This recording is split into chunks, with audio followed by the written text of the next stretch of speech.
You can sit next to me upstairs. Make sure my phone's off. Look at those Oliver shoes. Oliver shoes.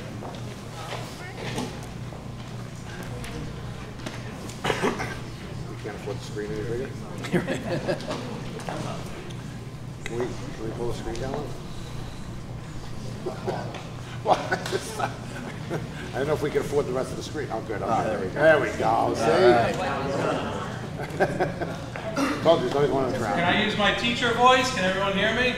I'll stay close here. Nick, it's a problem for the video. Okay, so I can't use my teacher voice. We'll rely on the microphone. We have a couple more presentations before we jump into the regular agenda. One of them is very special that started last year. Sharon Reagan and her staff at the middle school were fortunate enough to reach out to a young lady, Lizzie Sider, who is a country singer who I'm dating myself because she's 20 years old and I had no idea who she was, but apparently she's a famous country singer. But not only is Lizzie a famous country singer, she's also goes around and speaks about bullying, and does bullying assemblies and spreads the message of how to be kind. And Sharon and her students and the TJ staff wrote to Lizzie, and Lizzie actually wrote back and said, I want to come to TJ and give a performance, and give a performance to the students of TJ, and also speak about bullying. It was such a success last year that, and Lizzie was so honored by how gracious and welcoming TJ was, that she wrote back and said, I want to come back to Fairlawn, but I want to do it bigger next time. I would love to have the 5th, 6th, and 7th grades, 3 separate days. She's going to be in the area touring, and said I would love to come back and spread the message again. One day for 5th graders, one day for 6th graders, and one day for 7th graders. I'm stealing Sharon's thunder. She's going to get up here and speak about it in a second. But it's one. Teacher. That was teacher. But she's going to come back, and so what we're thinking about is we're going to have an assembly here. We're actually going to use the high school auditorium for 5th grade. We're going to do one day. But because the high school auditorium holds 800 students, we thought it would be a great idea to extend an invite to Paramus.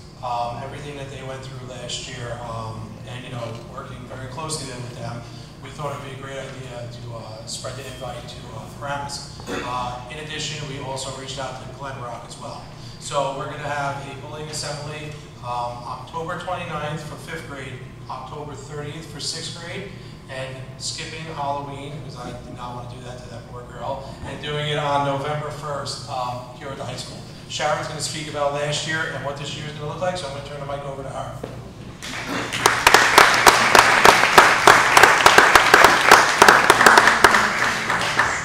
Okay, this is Sandra Phillips also. Do you want to work the slide for us? Okay. Okay, good. Got it? I actually asked Catherine Tola to come down too. Mr. Gorski, that was me today on the email. I just want to let you know now you're going to be getting 100 emails. Every principal will be. Okay. Like Nick explained, this happened just as a miracle. That's the only way I can say it.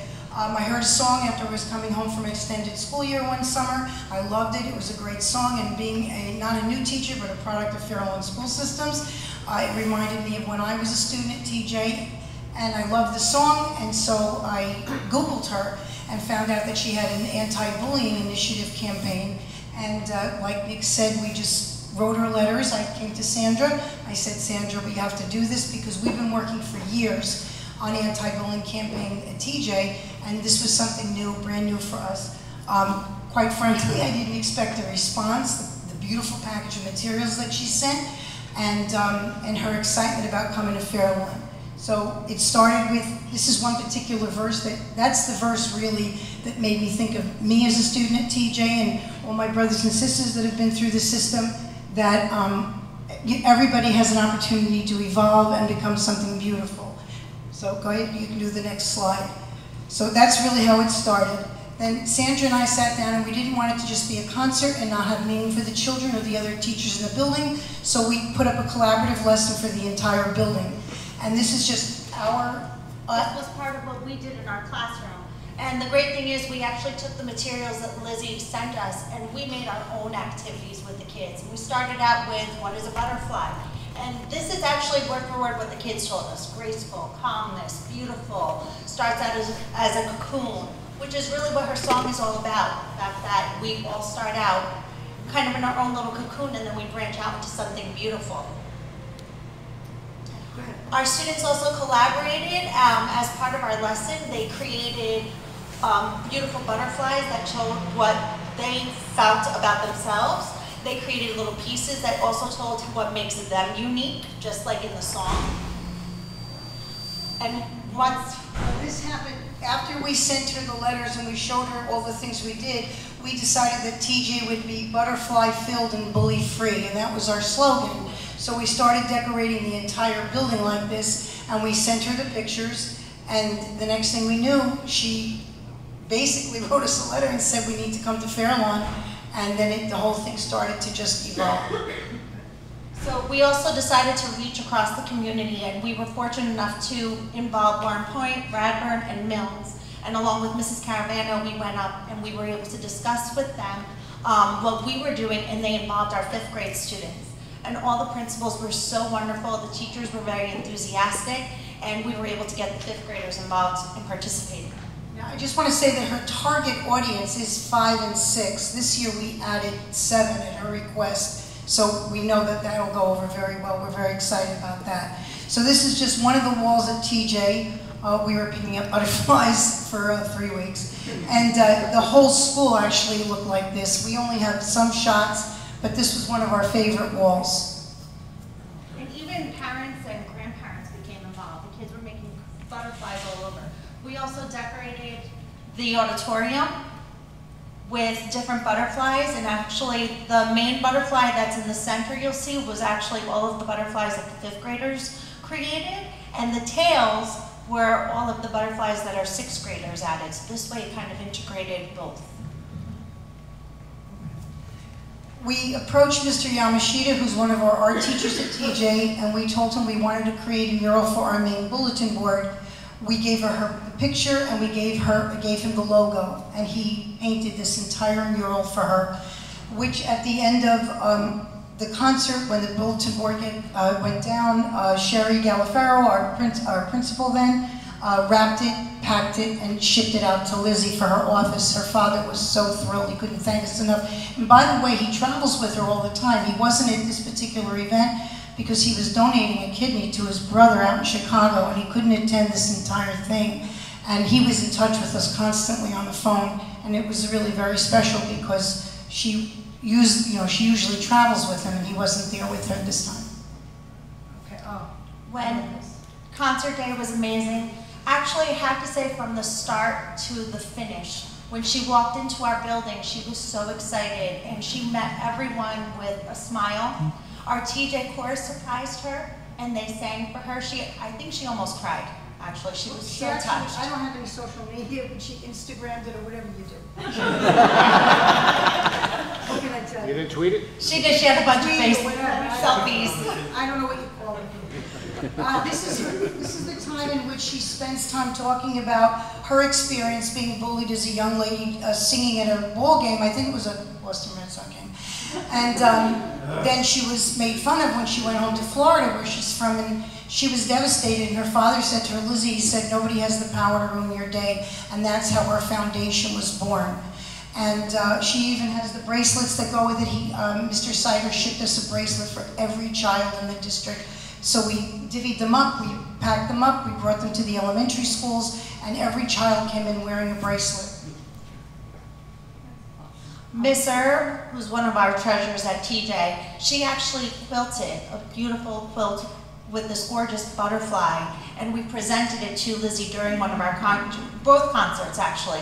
She was so excited, she actually wore it like a cape and went up and down the aisles, and the children were so thrilled. Yeah, we also packed that up and shipped it. Yes.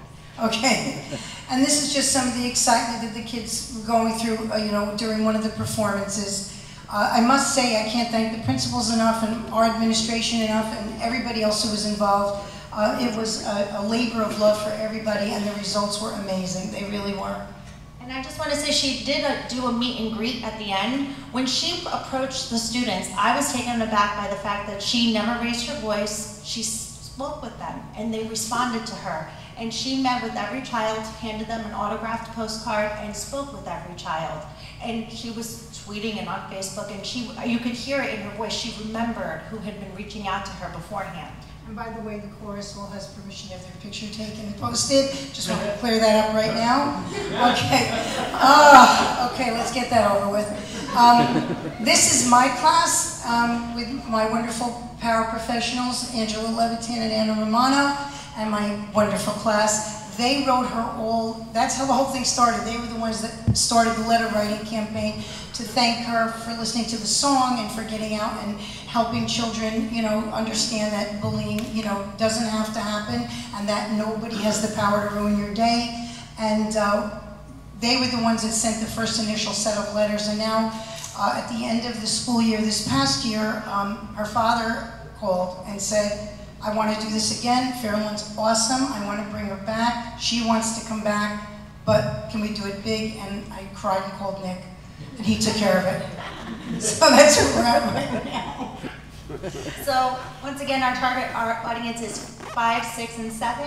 We're welcoming Lizzie back on the 29th, 30th, and November 1st. And we are excited that Paramus Strong is going to be joining us, as well as Glen Rock Schools. We look forward to visiting them and introducing them to what we've done and what they can do to prepare their children for this amazing experience.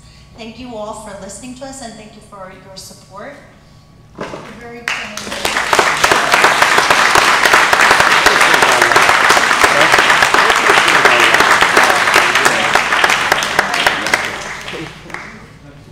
Thank you very much. It really is, everybody says phenomenal. It really is.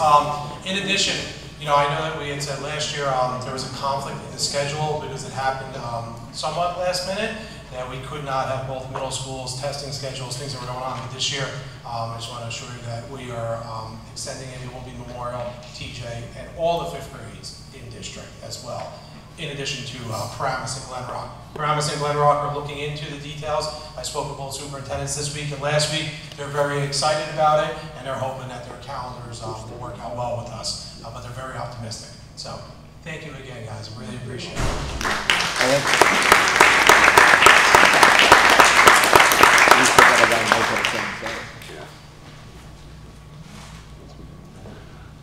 Now, I promise you that the park presentation is going to be just as exciting as that. Yeah, but I won't be delivering it. No. I already told Cindy I want a standing ovation. So, Dr. Lacatino will be presenting the park results for the district. I just want to emphasize a couple things that have changed. One, we received the results later, true courtesy of the DOE. So we have the results a little bit later than normal, and we're presenting them earlier than ever. The state wants us to normally we present these results in October. This year we're presenting them at our September board meeting. The state requires us to present them earlier this year to the parents, to the Board of Education. You'll see an overview of how well we did as a district, remarkable. But in addition to that, there will be follow-up meetings at every school. So if you're a parent at Mills or you're a parent at Forest, I encourage that you look out for those meetings as well, right, Jill? That there will be follow-up meetings at each elementary school, middle school, and high school. So there will be, if you're curious about those specific schools and those grades and how the students scored in that school, you'll see that there. Here you will not see that. This is a broad overview of the district. With that being said, I'm going to turn it over to Dr. Lacatino. Hello, good evening. Thank you, Mr. Westford, I appreciate that. Good evening. I'm going to talk about the park scores primarily, but then you're also going to see the results of some additional testing that we have done within the district. So, as you know, we are now taking the Partnership for Assessment of Readiness for College and Careers, better known as PARC, that replaced the HESPA and the New Jersey ASK back in 2015. Basically, students take the English Language Arts Literacy test in grades 3 to 11, and then they take math, grades 3 through 8, and then end of course for Algebra 1, Geometry, and Algebra 2.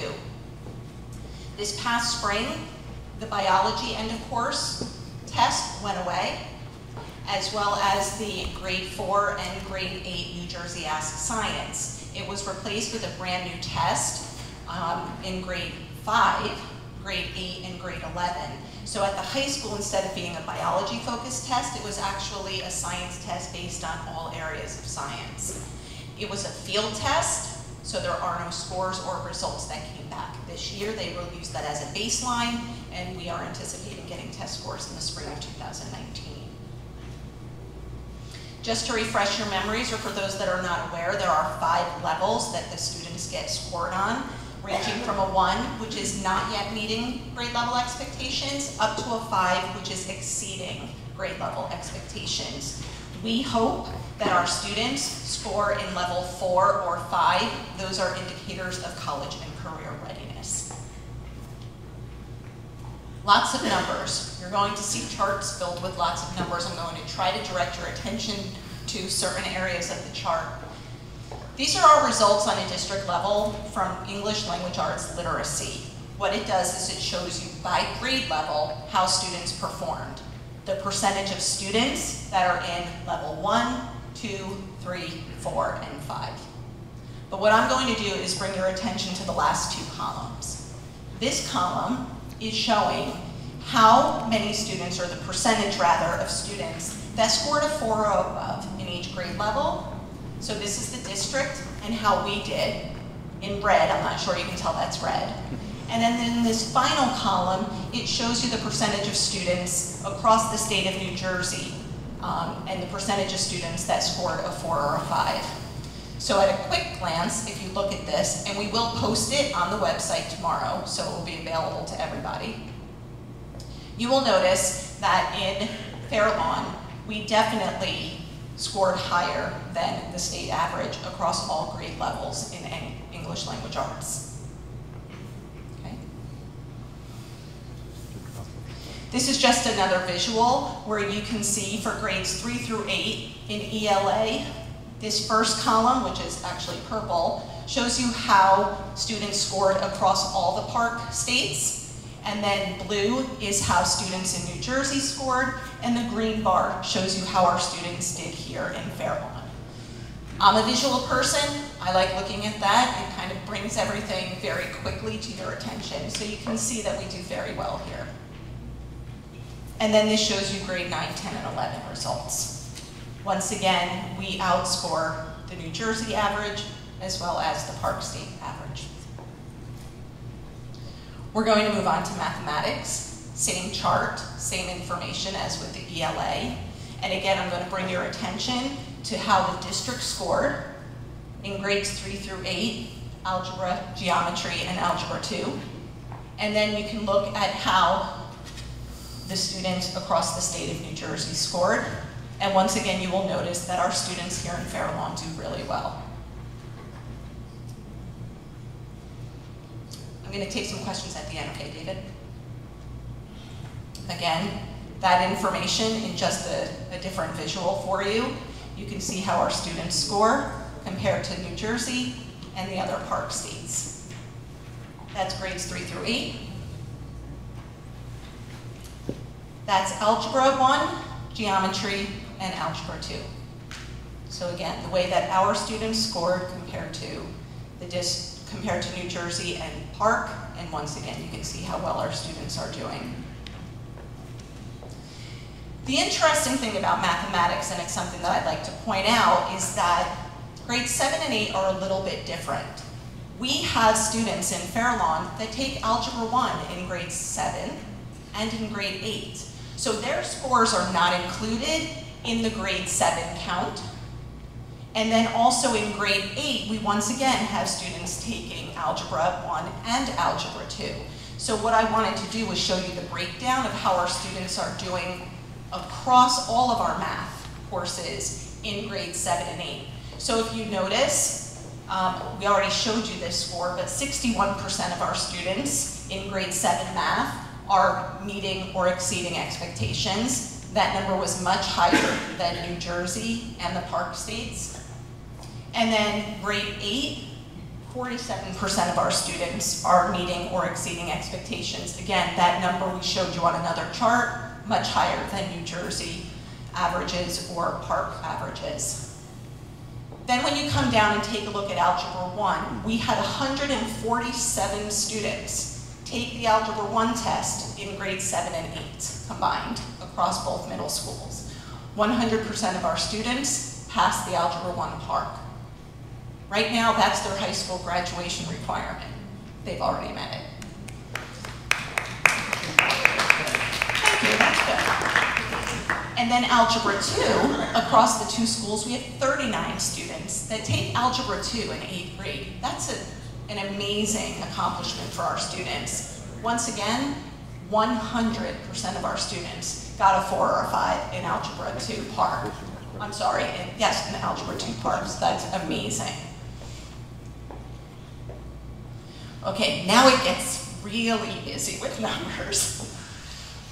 This is a comparison of English, language arts literacy, between 2016, 17, and 18 scores in all the grade levels. So you can see, once you can spend some time looking at this chart, you can really spend time seeing, again, the percentages of students in each level for each grade level. But I want to bring your attention to the yellow highlighted portion.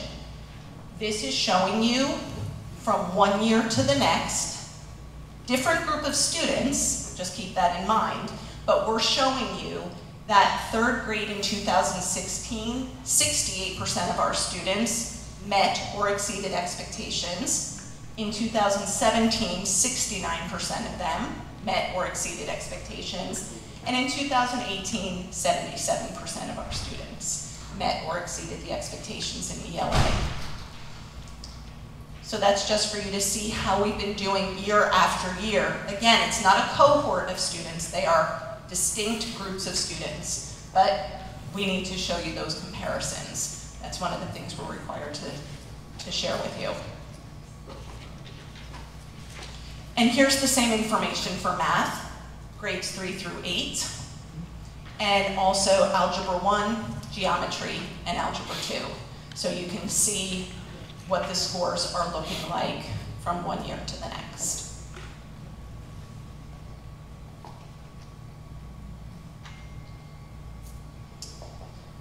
These next 4 slides are slides that show you our performance disaggregated by subgroups. So the state provides us with information on gender. The state provides us with information about scores by ethnicity and race. And the next slide is going to show you economically disadvantaged. They're going to show you the results of migrant students and the results of special ed 504 ELL. So once again, they are taking our information by grade level, we're breaking it down into these subgroups and sharing with you how our students did in each of these categories. So once again, this is the percentage of students by category that met or exceeded expectations, a level 4 or a level 5. So you can take a minute to take a look at that. Where you see NA, that means that there was no score. You have to have a minimum of 20 students per category in order to get an overall score. This shows me that our parents indicate their ethnicity or their race. So we didn't have any parents that did not indicate that on their information when they enrolled. And then this shows you the results of students that are economically disadvantaged versus not.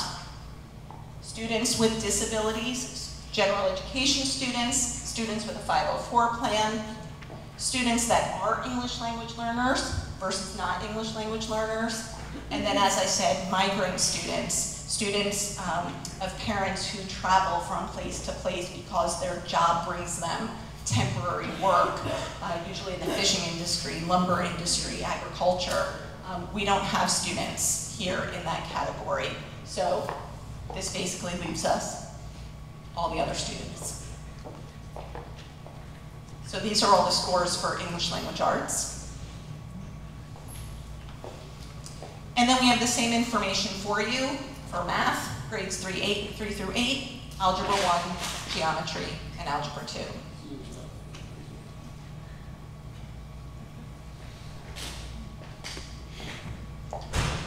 And this is slide 2 for the subgroups in math. And again, this will all be posted if you want to take some additional time to take a look at it. Okay.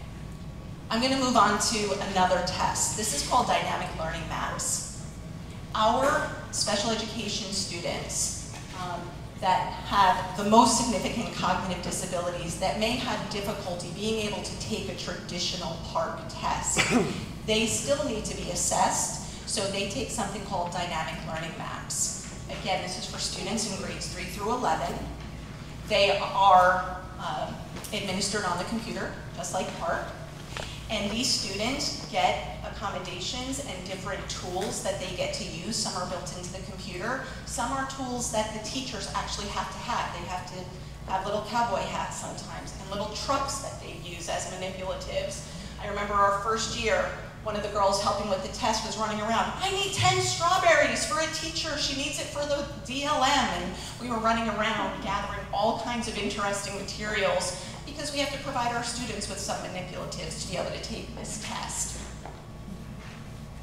So we had 34 students in district that took English Language Arts and Math, grade 3 to 11. And you can see that 41% of our students met the target or were in the advanced category. In math, 35% of our students met the target or were in the advanced category. And in science, they did actually get results for the DLM. And that was grade 5, grade 8, grade 11. 16% of our students met or were in the advanced category in science for the DLM. We also have to give a test called Access for ELS. This is a standardized, or it is a summative assessment for our students that are English language learners. And what this measures is levels of English proficiency. So it's a slightly different test. It's testing ELS on their academic language. It tests them in the areas of listening, speaking, reading, and writing to see how proficient students are with the English language. This is also an online test. And this is a summary of how many students we tested in each grade level, as well as the percentage of students that scored advanced in English proficiency in each of those grade levels. You can see the results from 2016-17, as well as the results for 2017-18. And obviously, when you look at this, you can see how many of more students we have that are ELS at the lower primary levels, and we have fewer in the high school. But we still do get students that enter the high school that come with limited English.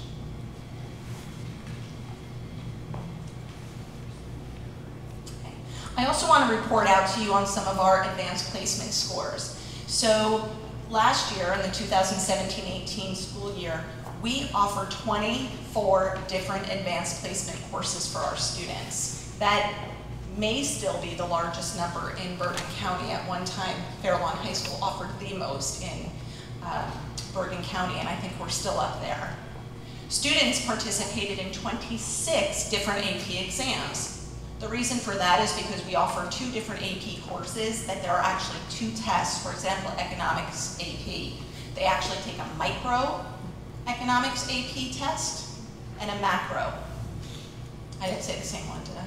No. Macro and micro. And then physics C, there are actually 2 different tests as well that they take. One in mechanical and one in, I think, magnetism and electricity.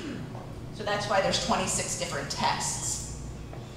Basically, when students take these tests, it's a 1 through a 5, and if you score a 3, 4, or a 5, many colleges will give students credit, or they will advance them. They can skip through some of the introductory prerequisite type courses in college. So it definitely benefits our students to be able to take some of these classes. So last year, 279 students took exams.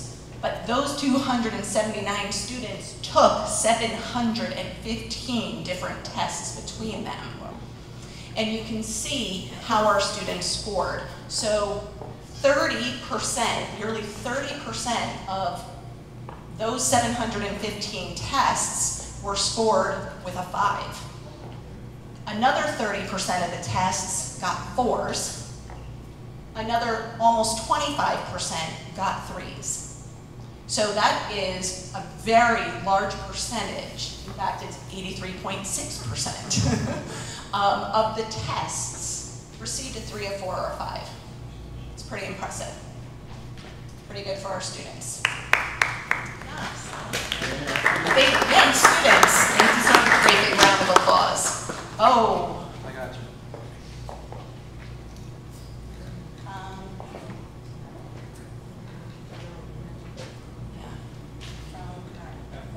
There you go. I'll go back one. Okay.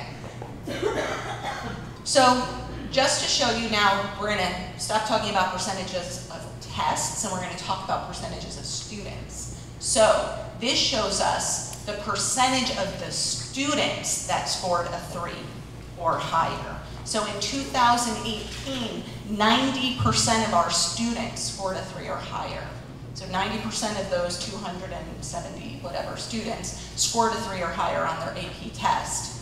Compared to New Jersey, 72%. Compared to Canada, who takes it, and some other international schools across the globe, 61%.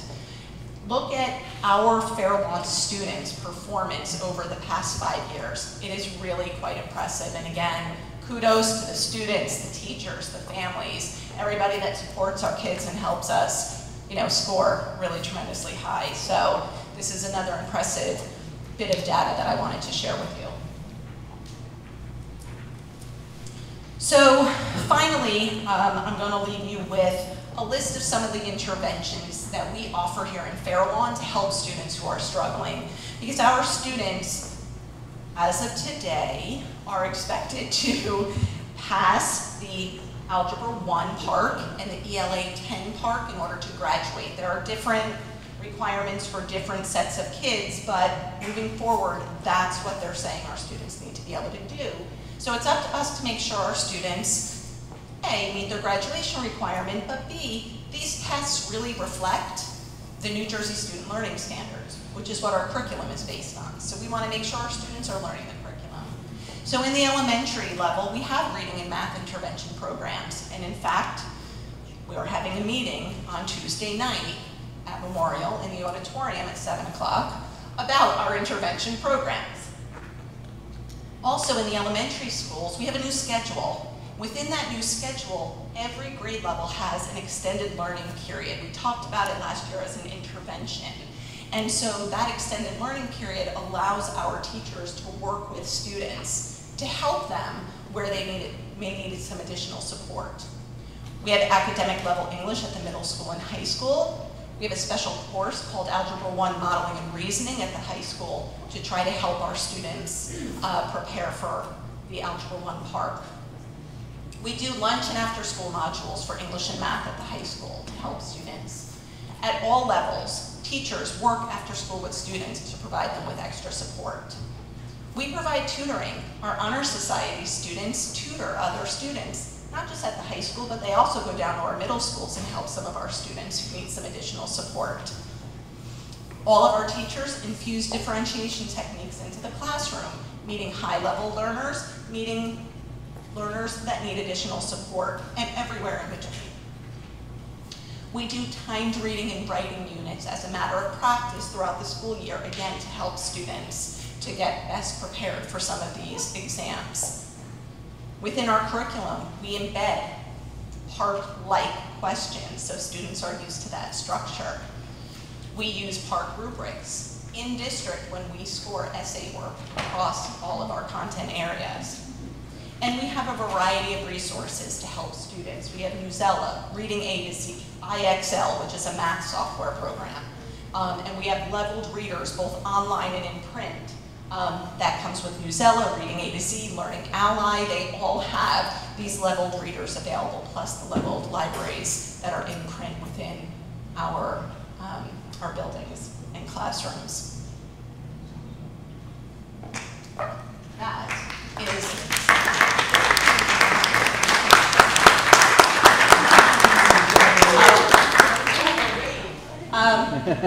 Mr. Spindell. Yes, I have a question for you. Sure. First of all, I want to congratulate all the teachers, the students, and especially the parents as well with phenomenal test scores. I know it is very, very difficult for our students when they're taking these tests, but it's extremely difficult for those who have limited language ability skills, as well as our special disability students. What are we doing to help improve them when they're taking these tests? So our students that have IEPs, 504 plans, and our English language learners get accommodations and modifications on these tests. So not AP tests, that's decided by College Board. But on PARCC tests, we are allowed to give them accommodations that are listed in their plans. So That wasn't the question. Oh, I'm sorry. I wasn't clear. I'm talking about during the school year, so that when they take these tests, they can do better than if they didn't have what you're Right. going to provide. So they get many of the same resources and the interventions that we listed. They also have their own classes. So we have resource classes which help give them small group instruction with a special educator that has specific training in how to help students with disabilities. Our Ls take their ESL classes, sometimes two, depending upon the language that they speak.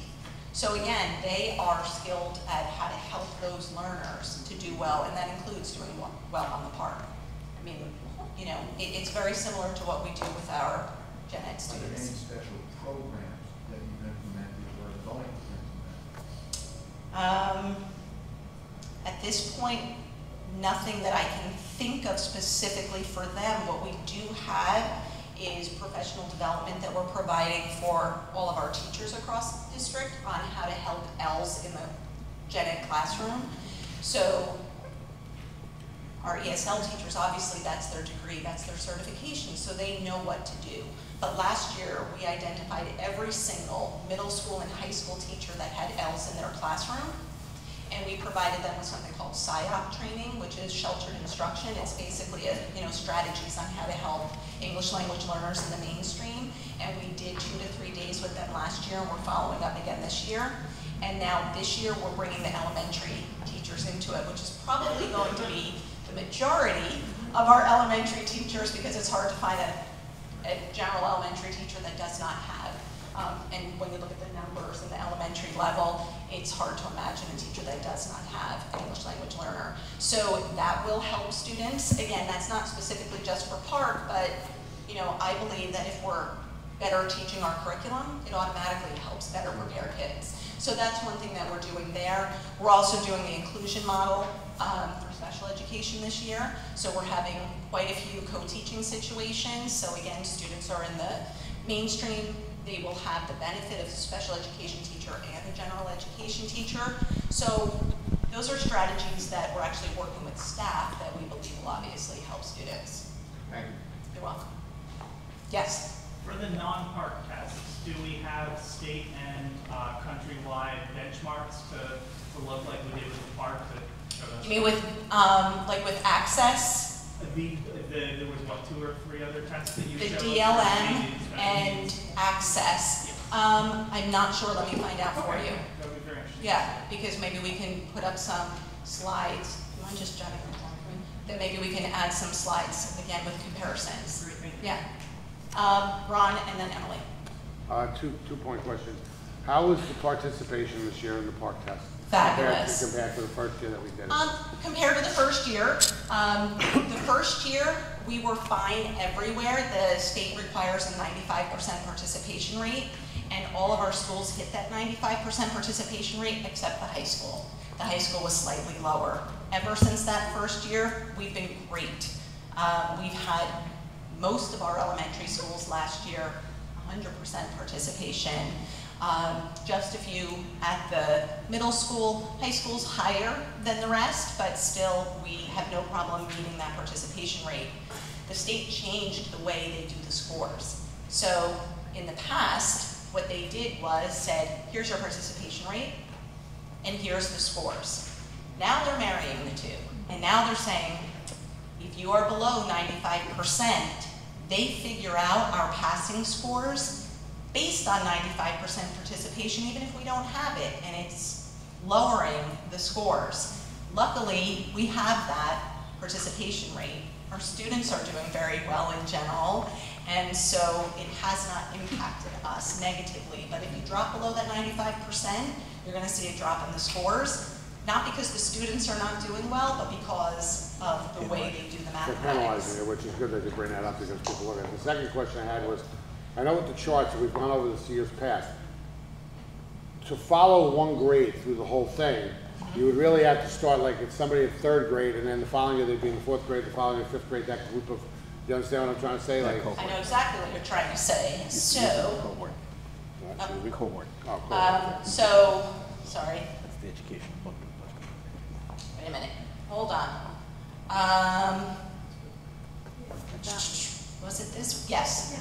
So you would have to do this. That's, okay, that's why I just wanted to make sure, okay. Yes. Because in the years past, we've always said that we'd like to follow a group, like it's great to see the third graders, they change every year, fourth grade. But it's not the follow same them all the cohort. way, Right. that cohort, all the way through. to see Correct. And what we would really have to do to show a true cohort is we would have to identify who were the students here. And we have so many new students coming in and go, that we would then have to pull kids out. Yeah, no, I'm just Yeah. trying to get a rough idea, because when I So if first, you want to give a really rough estimate, you can follow these diagonally Okay. like this, all the way down the chart. Yes. Thank you. Thank you. Yep. Emily. So thank you, Dr. Lakatina, for preparing this information and presenting it so coherently. I have some questions of clarification, and then Sure. I have some commentary, but I'm going to save my commentary for board comments for the sake of time and get through other parts of our meeting. Sure.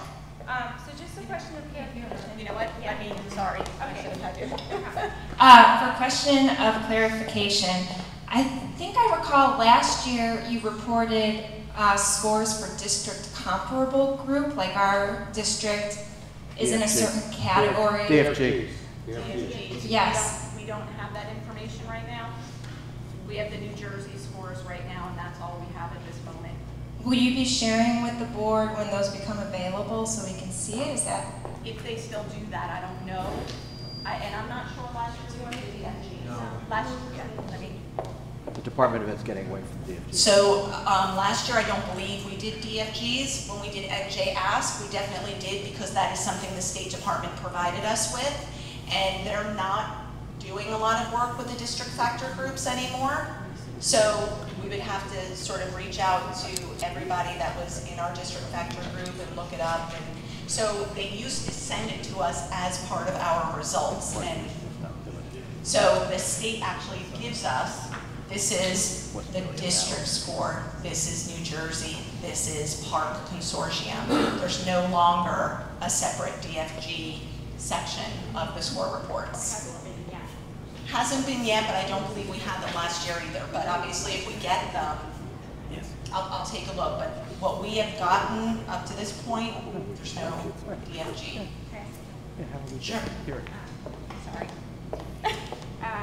The DLM, the percentages that you displayed for the DLM was the percent of students meeting or exceeding standards. I just wanted some clarity on how the DLM standards are normed. Is that for other students taking the DLM version, or are the standards the same, the test is just administered in a different way? What's the benchmark for what is the standard for a DLM test score in English, language arts, literacy, for example? So if I'm understanding you correctly, we in the DLM also want our students to be in the target or advanced categories. That's what you hope for the students. How do you define target? What's target level? I'm sure the target level is different for every grade level. Camille, I don't know if you want to. So the target. So the target level is defined per student. This is probably the most individualized test that the state has come up with. It's still in preliminary use. It's only been in use for about 3 years so far, and the science has only been in use for about, I think, 1 year, maybe 1 or 2 years right now. We do not have the 17-18 results that I could get at my fingertips from the DLM, but just to give you a background for the 16-17 results, for students at target or advanced, those percentages right there that you see that we've been able to accomplish at Fairlawn is either at or higher than the state average. The state average for all grade level groups ranges anywhere from 8 to about 43%. So we are kind of within that range for our special ed students. The DLM is a little bit different than the PARCC because as students take the test and as they answer the questions, it's almost leveled as they answer the questions. So it moves on to a different level or a different unit based on the student's response. So clearly we want them to be either approaching target or advanced. I would say that would be where we want our students to be. And the fact that we are still within those guidelines, at least from the 16-17 standards, as soon as we get the 17-18 postings, we could come back and give you that information. We are doing what we need to do for our special education students. Anybody else?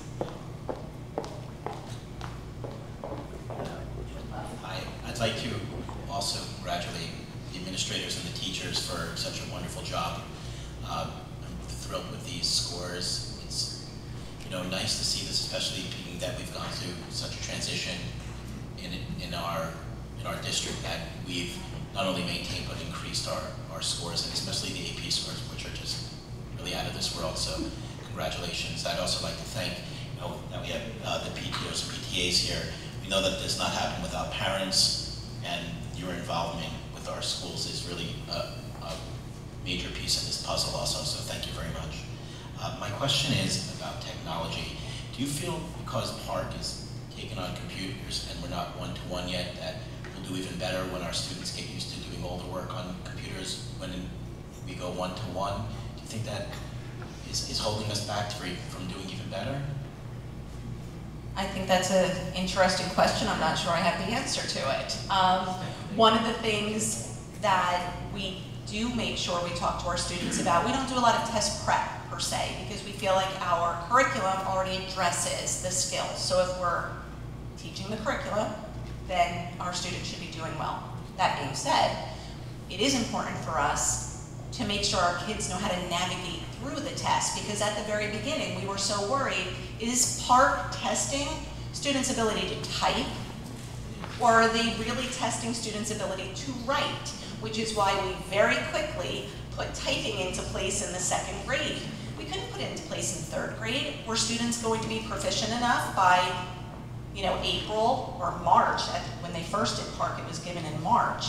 So we started teaching typing skills in 2nd grade so that our students could be the best typists possible, because we didn't want those mechanics to stop them from being able to write, which is what the test is testing.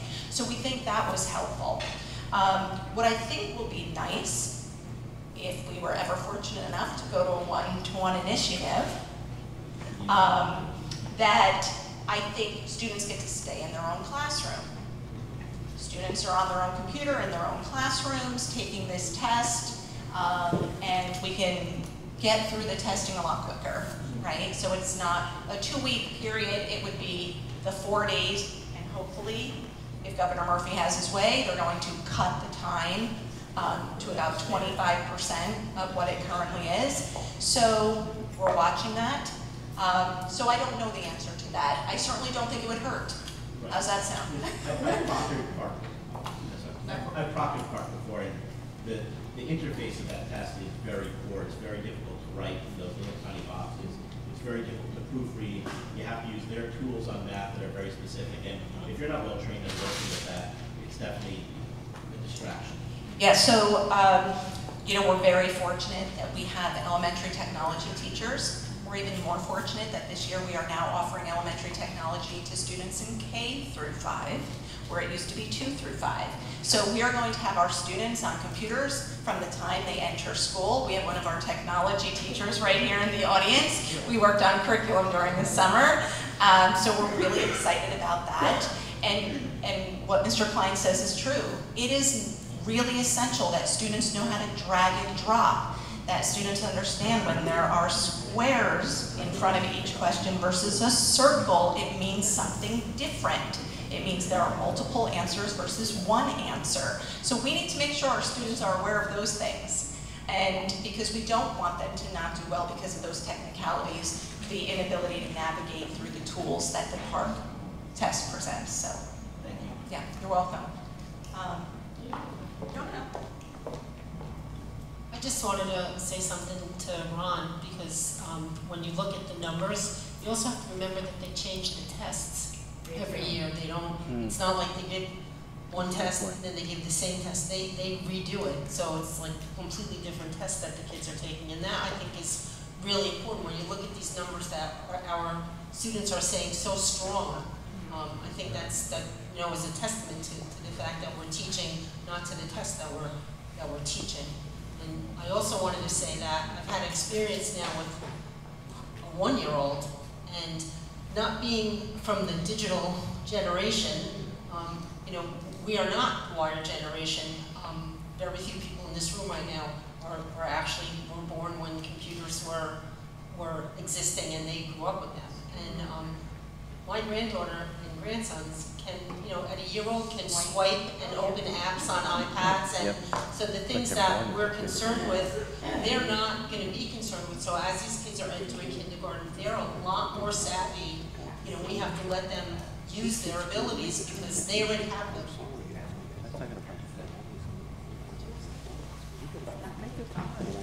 Just a quick question, I don't know if you're going to have the answer to it. It appears that statewide as well as district-wide, as the grades go higher, the test scores go lower. And that's district and state. So why is that? Are they doing something that's...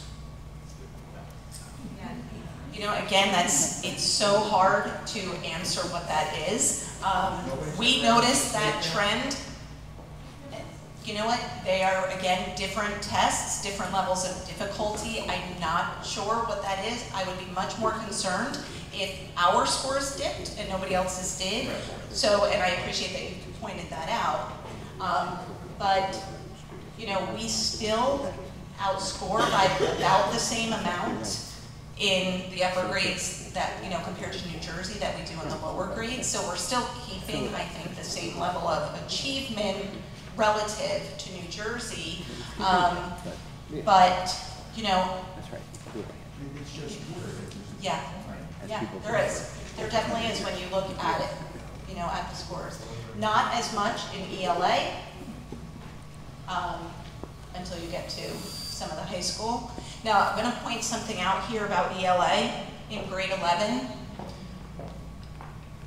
Again, keep in mind that once students pass a particular test, they don't have to worry anymore about passing a test.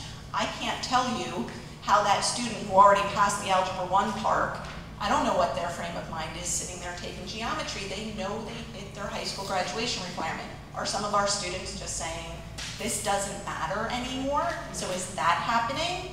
Could be. Also, grade 11 ELA, students that take the AP English test don't have to take the PARCC.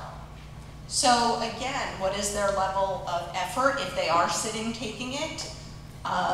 And so, these are a couple of factors that I can imagine. I can't tell you for sure, but those are a couple factors that I imagine could play into it. Anybody else have any other questions? Thank you very much for listening.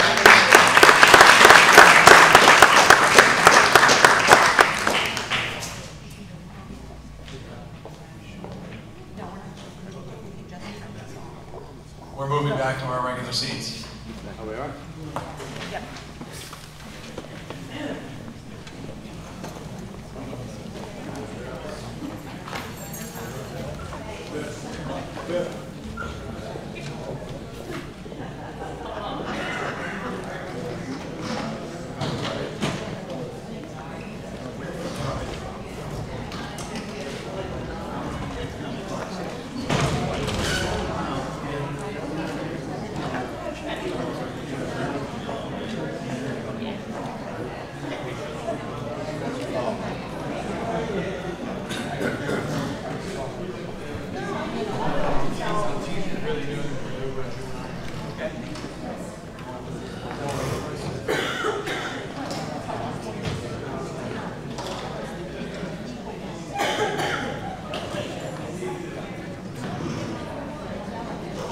All right, Ron, Natalie.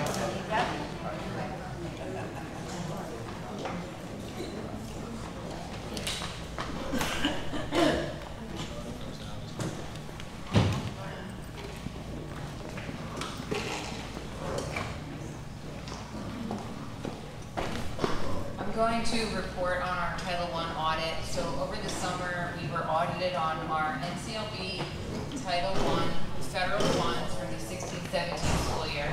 The total federal funds for Title I is $318,000. There were 3 findings from the audit, 2 of which referred to the same set of purchase orders.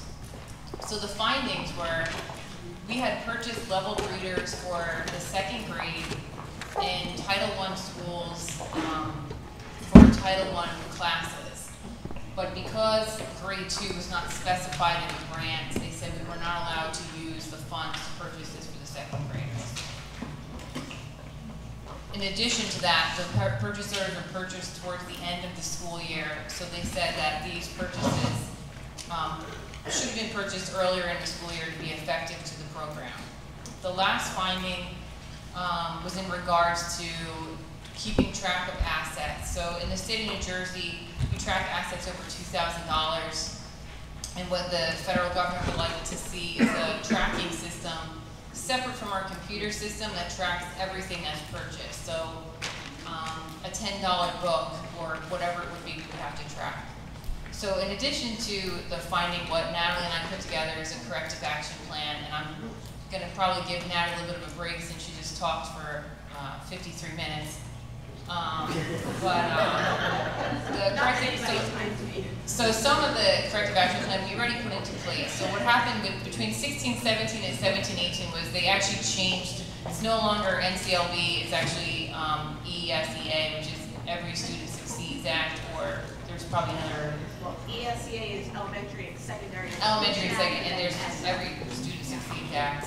So they have since changed it, changed the law. So some of those changes we already have implemented. So we put together a corrective action plan, which will be posted on our website. It is attached to the agenda tonight. And basically what that says is all stakeholders and planners for the Title I grants, we're going to make sure we get together early in the year to review every aspect of the grant to make sure that the purchases fall in line with what's outlined in the grant.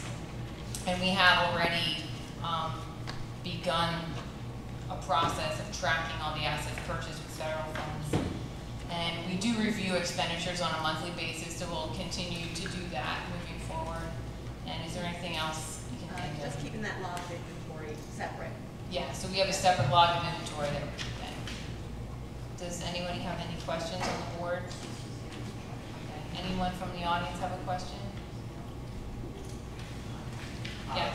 So I know it's been a long meeting, so I don't want to wear you out, but I'm a student in Fairlawn. I'm a senior in Fairlawn High School. My name is Dan Jaworski. I wanted to just touch on the subject real quick of the board phone policy. Now, I think it's really, really important. I'm just gonna stop. We're gonna questions only about just this specific topic. Okay. Yeah, so if you do want to speak, if you could come up to the podium, there's a microphone there, and that way everybody can hear you. Plus, we also are recording it, and it does become difficult for the people who are at home or might want to watch this later on to hear the question. So, okay. And there is a sign-in sheet, so if you please sign in when you're up there. I'm going to pass it back to Nick Garcia. All right, so a bit of good information. Last week, Brooke and I received a phone call from Columbia Bank, and most people in Fairlawn know how great and gracious Columbia Bank has been to Fairlawn School District. Well, that tradition continues after last week. They sat with us and they said that, you know, they wanted to give back to Fairlawn School District, to continue to give back to the Fairlawn School District. And one way they wanted to do that was to make a donation of $20,000 to Fairlawn, to one classroom, which was really nice. They wanted something to stand out to them. They did not want us to just purchase a Chromebook card or a set of novels or textbooks or whatever it may be. They wanted us to do something that stood out to them and stood out against other districts as well. So we talked as a district, and we were very honored to receive the $20,000. We spoke with them, we collaborated with them, and one thing that stood out to us that we thought would be a great use to the district, administratively and as well with the buildings, was to put it towards our STEM and STEAM lab at Fairlawn High School. We know that the referendum, where we have in our architectural plans 2 brand new STEAM labs, 1 in each middle school, and right now we have 2 unbelievable teachers at the high school who are doing amazing things with our students. And they're not only doing amazing things, but they're doing amazing things with limited resources. They're constantly, you know, we'll be talking about 3D printers, and they'll say, don't buy a new 3D printer. We would like to buy a kit and build a 3D printer ourselves to teach our students and save the district money. Knowing that philosophy that they've had, knowing the motivation that they've shown our students, and really gave that program such a nice shot in the arm, with students lining up to take those courses, we thought it would be a great opportunity to give back to them, just like Columbia Bank was giving back to us. So we're working with them to hopefully take that donation, working with Columbia Bank to give it back to that STEAM and STEM lab here at Fairlawn High School. So we're very excited for that.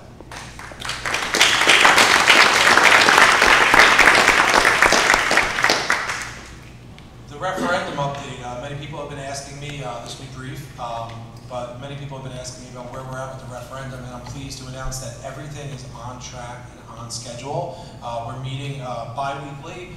Brooke has been doing an amazing job coordinating with our architects. We'll meet on an every other week basis at this point, correct? So we've been meeting with the architects bi-weekly, reviewing plans, going over them, speaking with the state. We have project managers that are on board now, and we're laying out just a timeline for what the next 2 years will bring for us in Fairlawn. And everything right now is on schedule. So we're just pleased to be able to share that with you tonight. Like I said, you know, it's kind of, it's like, where are we at? Because they're not seeing any construction happening, and it's quite normal.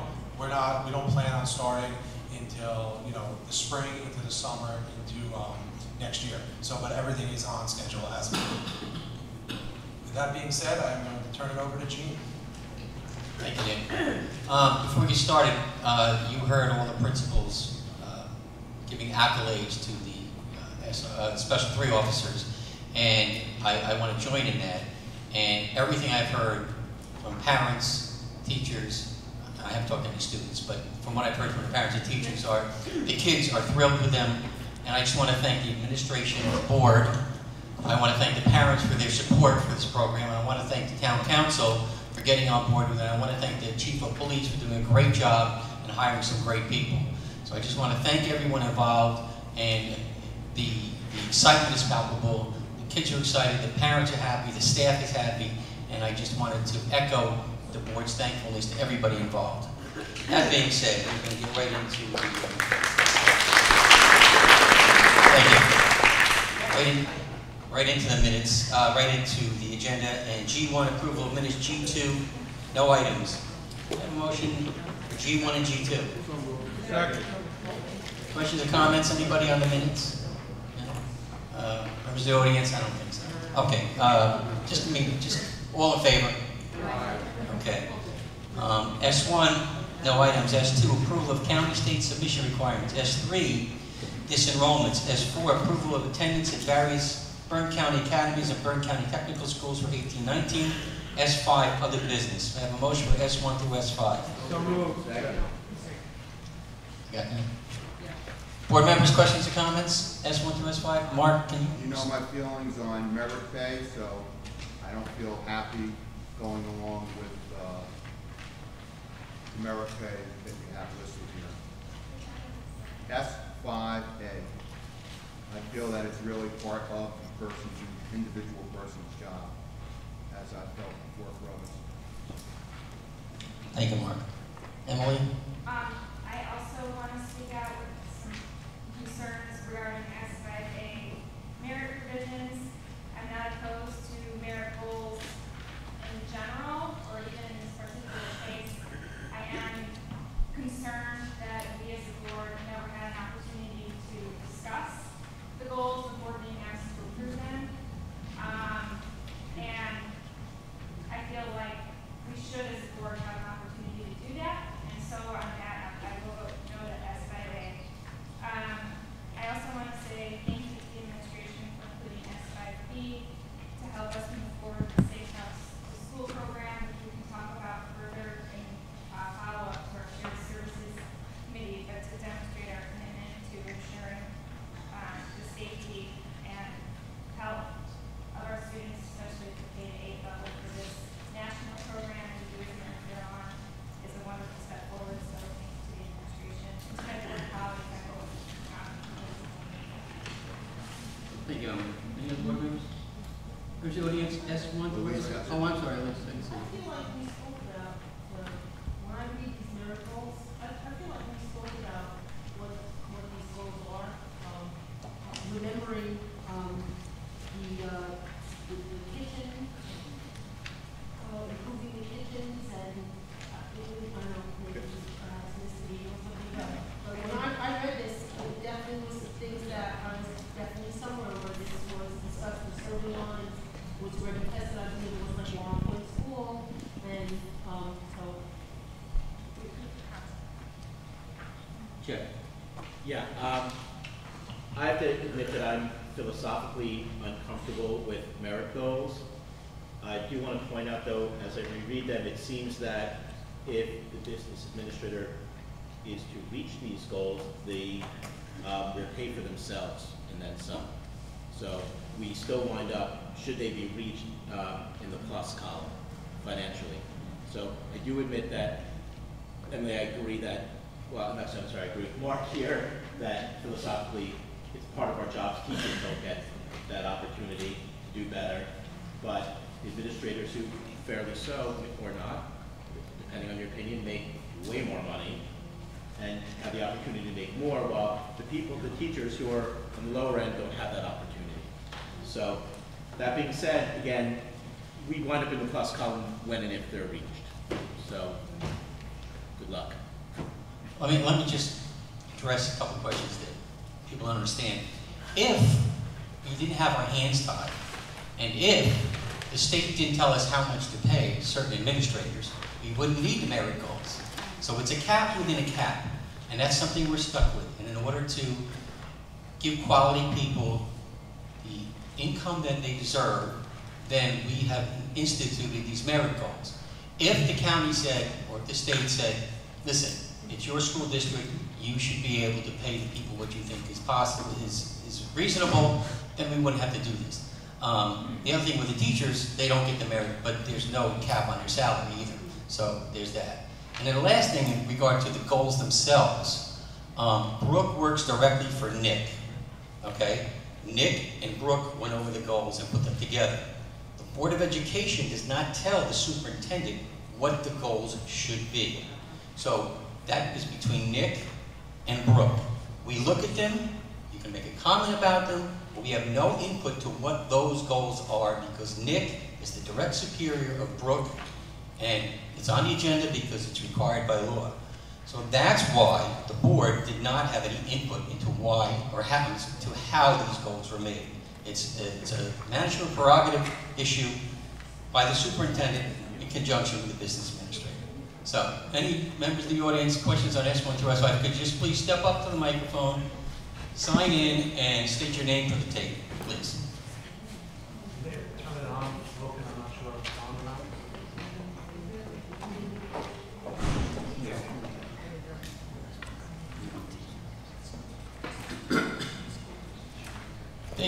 If somebody else wants to, Dave, you want to just walk up and form on? Dawn, are you, Yep. okay. This is just S1 through S5? Yep. Okay.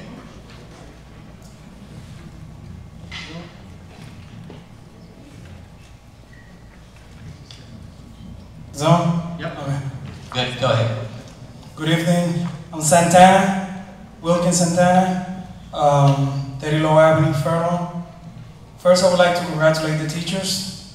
Welcome to Fairlawn. Thanks for choosing us. Wilkin, S1 to S5. Yes. We'll have public comments later. Whatever you want to say, we'll let you. But Yes, sir. S1 to S5. Yes, sir. In regards to this topic, what I believe is we have a talented school district. We have excellent schools. We have a great administration, but we have a lot of people on a fixed income. We have a lot of senior citizens that live in town. I have met a lot of them, and we have to watch the money, but we have to work within the constraints of the state laws and the procedures. And if there's a cap and there's another cap, and we need to retain talented staff in our district, so be it, as long as we are keeping in mind that there are a lot of senior citizens and single parents also on a fixed income. That's all I wanted to say. Thank you. Thank you. No, don't turn it off. Don't turn it off. Thank you.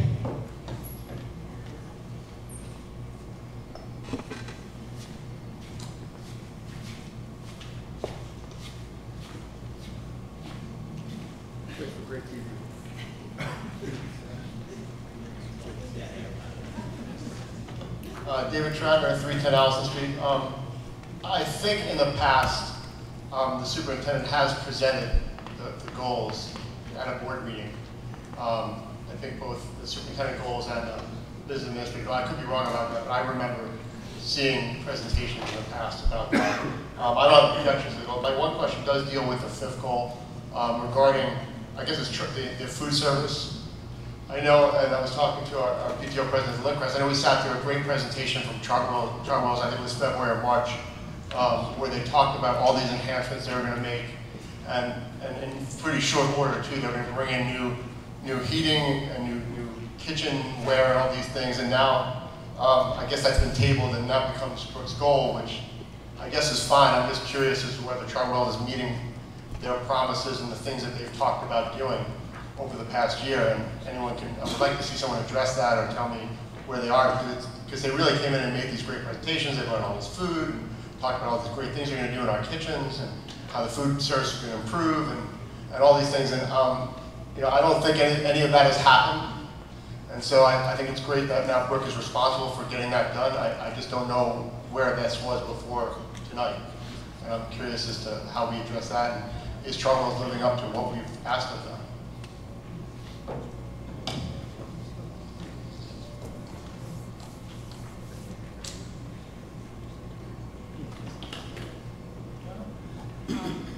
So this is our last year of our contract with Chartwell, so this is a year that we do go out for RFP under the state has changed the laws. I do have to say that I think what we did do last year was we actually changed all of the staff that were present in Chartwell's for us in Fairlawn. So we have a full-time chef on staff now, which we did not have before. We have a new food service director, different from the person in the past. We're very cognizant about the concerns that were brought up last year. All those concerns are going to be part of the RFP process. And one of the things we did do last year with Warren Point when we had the fire was we were actually able to take a bad situation and turn it into a really productive situation. And that is basically what I'd like to see moving forward in the other schools. It's enhanced the program in the quality of the food, the amount of time it takes the students to get from point A to point B. So that's where we're at with Chartwell's. The state has been continuously changing some of the requirements of this RFP. But in January, we'll be putting together our proposal to go out and have other vendors, you know, put in a proposal for the services. Thank you, David.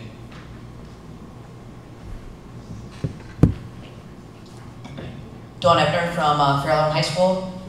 First, regarding S5B, I've been at a couple of meetings where Dr. Cohen has been talking about the safe route to schools, and I personally, as a teacher, see this as a true benefit to our district, and I think it's definitely something that would be positive for the community as well. So I thank you for bringing that forward, and I commend the board for taking that into consideration.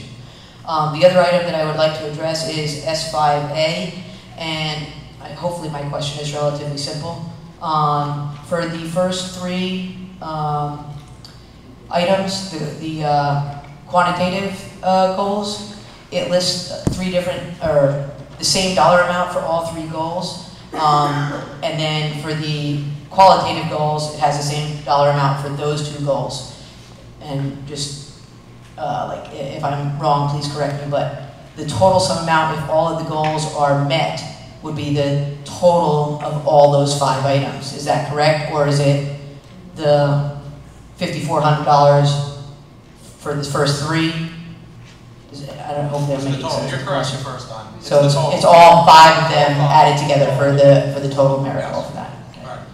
And I'm also very happy to hear that there is no cap on teacher salaries. Thank you for that. Thank you.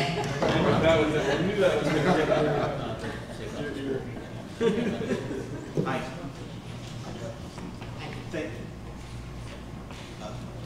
Ms. Ebner, just in terms of the safe routes to school, I will be addressing the meeting we had under new business later. We're going to be discussing that a little more because we had a really, really good meeting with the town council with their representatives and shared services. So I think that you'll be happy to hear the more good news we have coming through the safe routes to school. Thank you.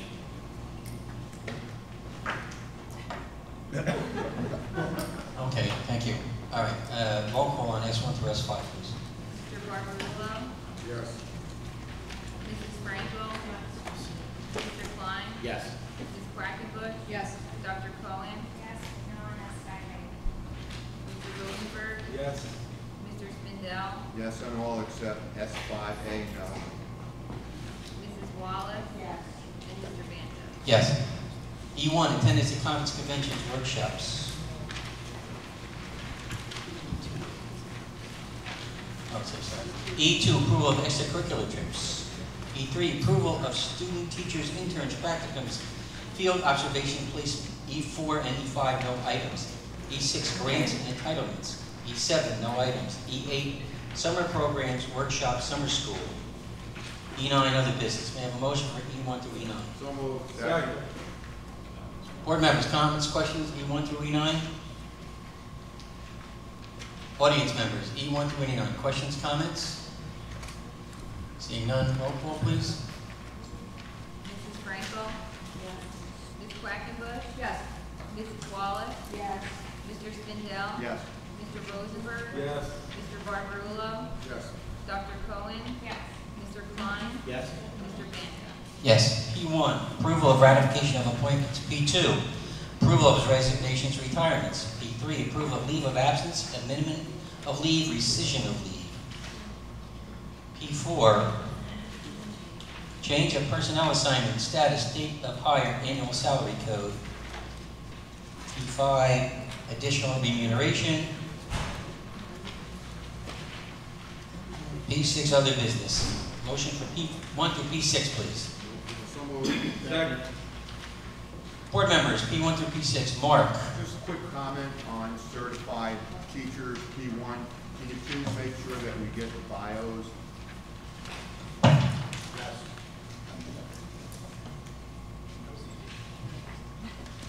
Emily? So, 2 questions.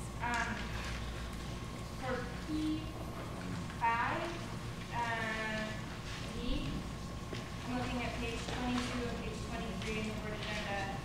I'm happy to approve the cost for the morning duties at the middle schools. I wanted to ask as a point of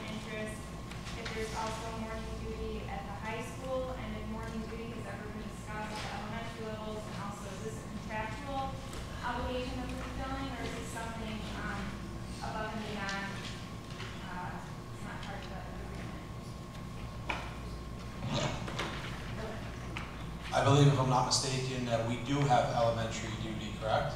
We do. We do have duty in the morning at the elementary schools as well. I'm not sure about the high school, not at the high school, we do not know. In regard to the contract, the hourly rate is contractual, so whenever teachers do certain work, contract rules on how much they can pay. Okay, I also want to ask, P6B, page 24 in the board packet on the affirmative action committee, since this came up, I just wanted to ask administration if we could circulate to the full board our affirmative action plan, the affirmative action reports that we give to our state and federal governments. And then I've been meaning to ask this for a while, but I believe our district needs to have an equity plan, and I haven't seen that before, and I'd like to request that the board be able to see that as well, just as background information in our role. No problem. Actually, the affirmative action plan is part of the comprehensive equity plan, and the comprehensive equity plan was actually approved at the last board meeting and was here as a display copy, and everybody voted on it at that meeting. And it was here for anybody to see in the public or at the board. Can it be circulated in digital copy to board members by email? I would have you come into the board office and take a look at it. Yeah. I want to just refer to the middle school extracurriculars. I'm appreciative that we have so many and are able to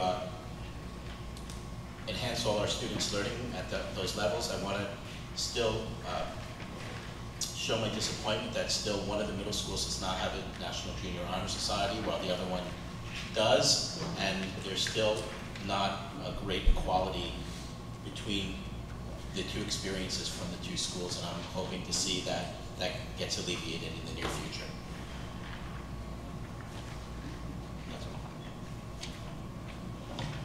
Any other board members? Mary?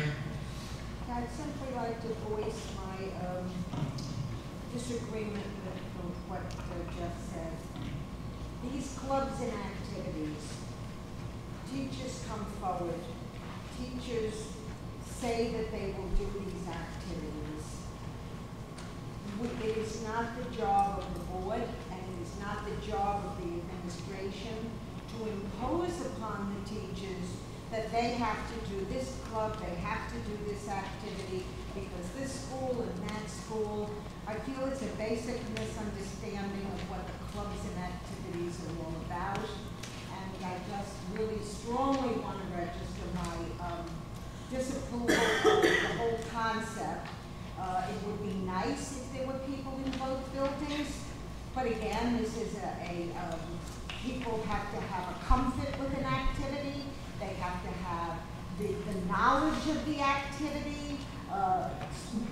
You don't want somebody assigned to a club that doesn't know anything about what that club is supposed to be doing. It's just an inappropriate expectation in my mind. That's all. This is in my mind how I view it. Ron and Mike. I just have a question. I guess for the administration or Dr. Latina. When somebody wants to do a club, whether it's school, it's elementary also, do they have to present it to their building principal and that's it, or does it go to the building principal, then to the central office, and to yourself?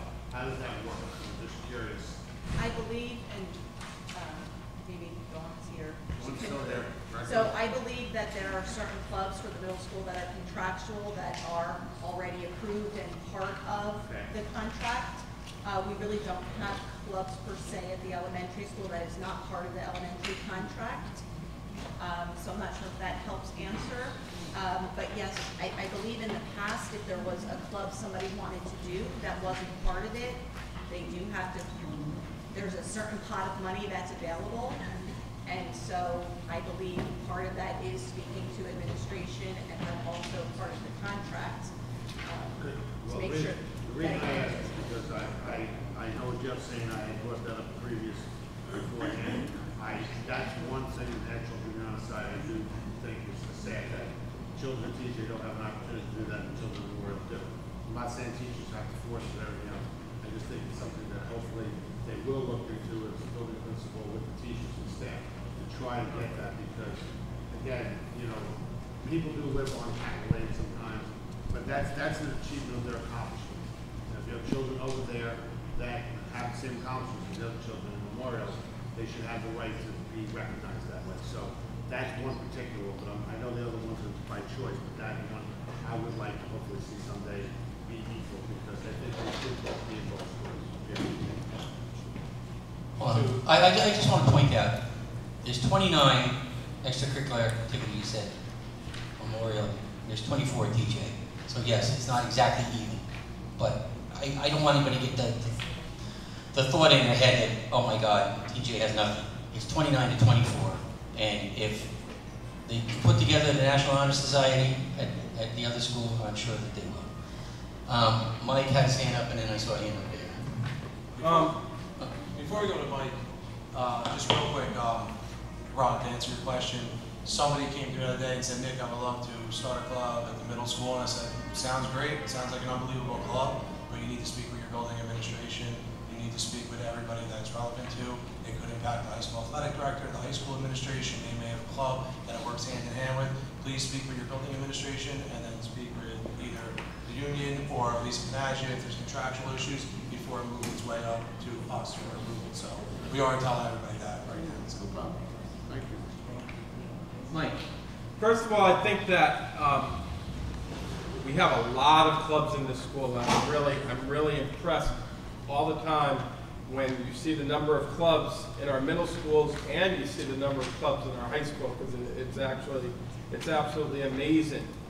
I hear what Mary's saying as far as the clubs, because you want teachers that are interested and teachers that have particular knowledge of certain things that are extracurricular to give our kids. Because if it's just any teacher that doesn't have that passion for a particular club that they want to start, like sort of like what Nick said with a club that a teacher wants to start. We can't obviously dictate the club. And I know that one of Nick's goals is to make equal opportunities within the schools, and it's going to take, it's not going to be done overnight. That being said, I also agree with Jeff that a National Junior Honor Society is a little different deal, I think, than the regular clubs, because, and one thing, I mean, the Memorial National Junior Honor Society hasn't been around all that long, but it might be longer than I'm thinking, because as I get older, the years go back up. But it hasn't been around all that long. But I do honestly believe that the administration should just look at that. But again, it's going to be up to you. Thank you. Elise. I just wanted to say that a lot of times, oftentimes, the clubs are student generated, so that might also make up for some of the different, because clubs are student generated, oftentimes like students will go to a teacher and say, hey, I want to have a, like the gentleman that was here earlier talking about the EMT club at the high school. Like that's relatively new. So like students came to him and said, we would like to do this, so he's pursuing doing that. So I think some of the ones that are the same, I'm sure there's a list of the clubs that are on the guide, and then if somebody wants to do something that's not on the guide, the students usually approach the teacher, so that might make up for some of the differences. That's all I'm saying. So it's not always the teachers, sometimes it's just the No, we do this. If you're not going to kick me in public like that. Nobody's kicking anybody. It's a simple disagreement. Okay, that's all it is. Nobody's kicking anybody. Nobody's beating anybody. All right. Nick has just written down in his book. He's going to talk to the principal at Jay about the Junior National Honor Society. Thank you. Okay, so there we go. Members of the audience, anything on these items? Just step up to the mic. Sign in and state your name.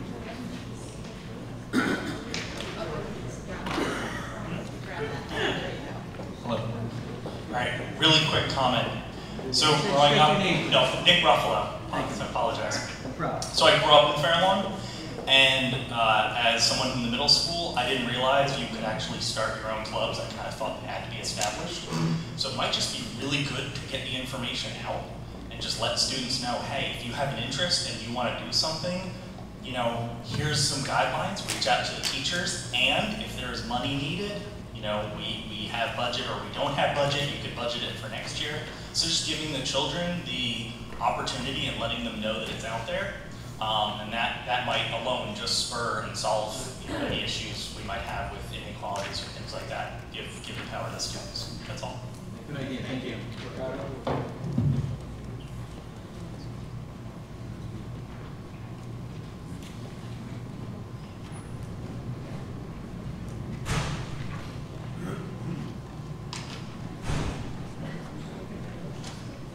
Dawn Ebner, Fair Lawn High School.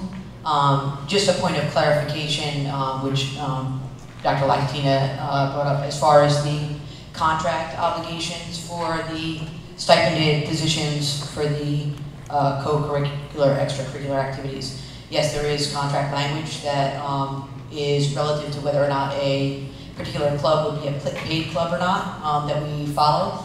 But as far as, to reiterate what Ms. Frankel said, there are two different things that we need to look at.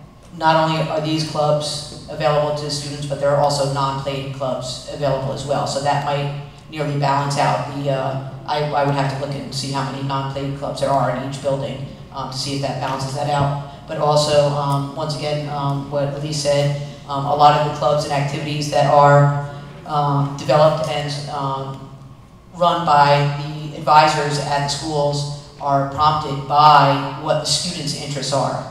So to say that we are going to now institute a, let's say here, a ping pong club at TJ, because they don't have one, and nobody wants to play ping pong there, it would not, you know, behoove the board, I think, to put their money into that venue. But certainly, as a lot of you have said, a National Honor Society, if that was available.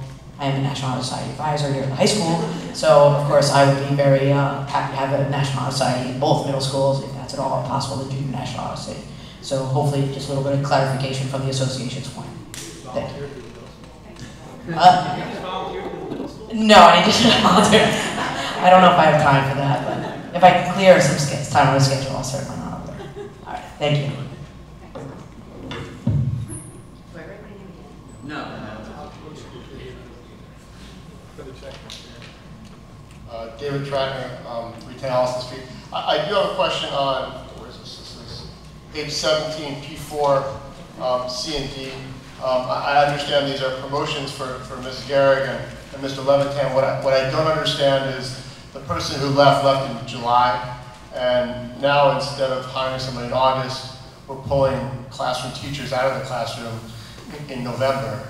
And I'm just wondering why the timeline is where it is. I know second graders especially getting settled with a teacher, going through 2 months, and now going to have to go, hopefully just one teacher if you hire somebody, but if you don't, possibly 2 or more. We're talking about the literacy specialist. Yes, yes. So the literacy specialist, yes, she did leave during summer. However, we did go through the first round of interviewing, and at that point we regrouped, had a discussion administratively, and decided that our district, our size, to have one literacy specialist to address all 6 elementary schools was not adequate. And we felt it would be best to split the position and have one literacy specialist concentrate on 3 elementaries and one concentrate on other 3 elementary schools. So at that point we decided to regroup and hire 2 literacy specialists because we had the funding there for it. And that's why we are where we are right now. So we know, ideally it's not the best to do that. However, at the same time, we also know that we're going to be getting another literacy specialist. I mean, on top of, I mean, no, and that part is, again, I'm not objecting. Yeah, that's not.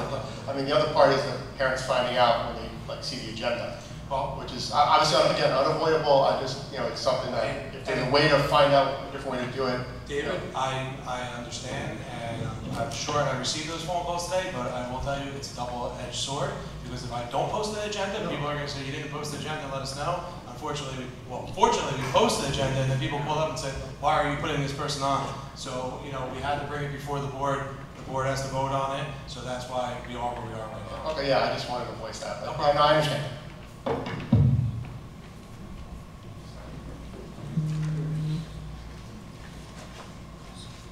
Hi, good evening. Josh Reinitz, 404 River Road. That's my daughter's second grade class. Considering the same exact thing happened to her Care Plus counselor, to now take her teacher away. And I apologize if I'm getting emotional because literally I just saw it now. I really think it's unfathomable to do to a second grade class. And I know there's people in the audience who have daughters in the class also. And to start a year and then take the teacher out 2 months in second grade, it's really, I would urge you to rethink that or find another way. Because I don't know what pool you're drawing from at this point of the year, if you've been searching or if you're just starting to search now. But it's really, I just think I would be derelict in my duty as a parent if I didn't express just our outrage and our real disappointment at a decision like this. So thank you. I understand that. I just want to be clear. We're not pulling anybody from a classroom and saying you cannot be a second grade teacher anymore. This was a process where somebody, the job was posted and somebody put in for the job. So, you know, we went through an extensive interview process. So I do understand it's not the best of situations to remove a teacher once the school year started, but it was somebody who put in for a position who said, I would love to be the district literacy specialist. And for me to hold that person back when they are the best candidate for the job, and for me not to put them forth before the Board of Education, I would be remiss for that. So I just want to, I'm not just saying, you know what, I'm taking you out of the second grade class, I need you to do this position. And I know, I understand that, but I mean, as Mr. Tratner said, if this happened in July, and you just start in the school year with a second grade teacher with a real good chance that she's going to get this new job, 3 weeks later, we're 10 days into the school year. I mean, I'm confused how we couldn't have found another second grade teacher to start if this was a real possibility, or some other possibility. And when do you expect to have a full-time teacher in the room? So, I mean, are we talking about a long-term sub to bridge the gap, or? I can't answer that question right now. It still has to go through the vote, obviously, and then when we get to the next process, we would have to post. If we post it and say we found a teacher from another district that wants to come and work in Fairlawn, it could be 60 days. So that teacher may be there for another 60 days. It may be a teacher next week that we hire, or we hire at the board meeting and transition at that point. But I can't answer. There's too many unknowns right now for me to answer that The question. teacher in the room is out November 1st, one way or another, right? That's not what I said. No, but that's what it says here, though. Effective November 1st, that I have to look at that date though. I'll look at that. Yeah. Thank you. And is there progress on replacing the counselors at Lane-Cross? I really don't want to speak to that right now at this point.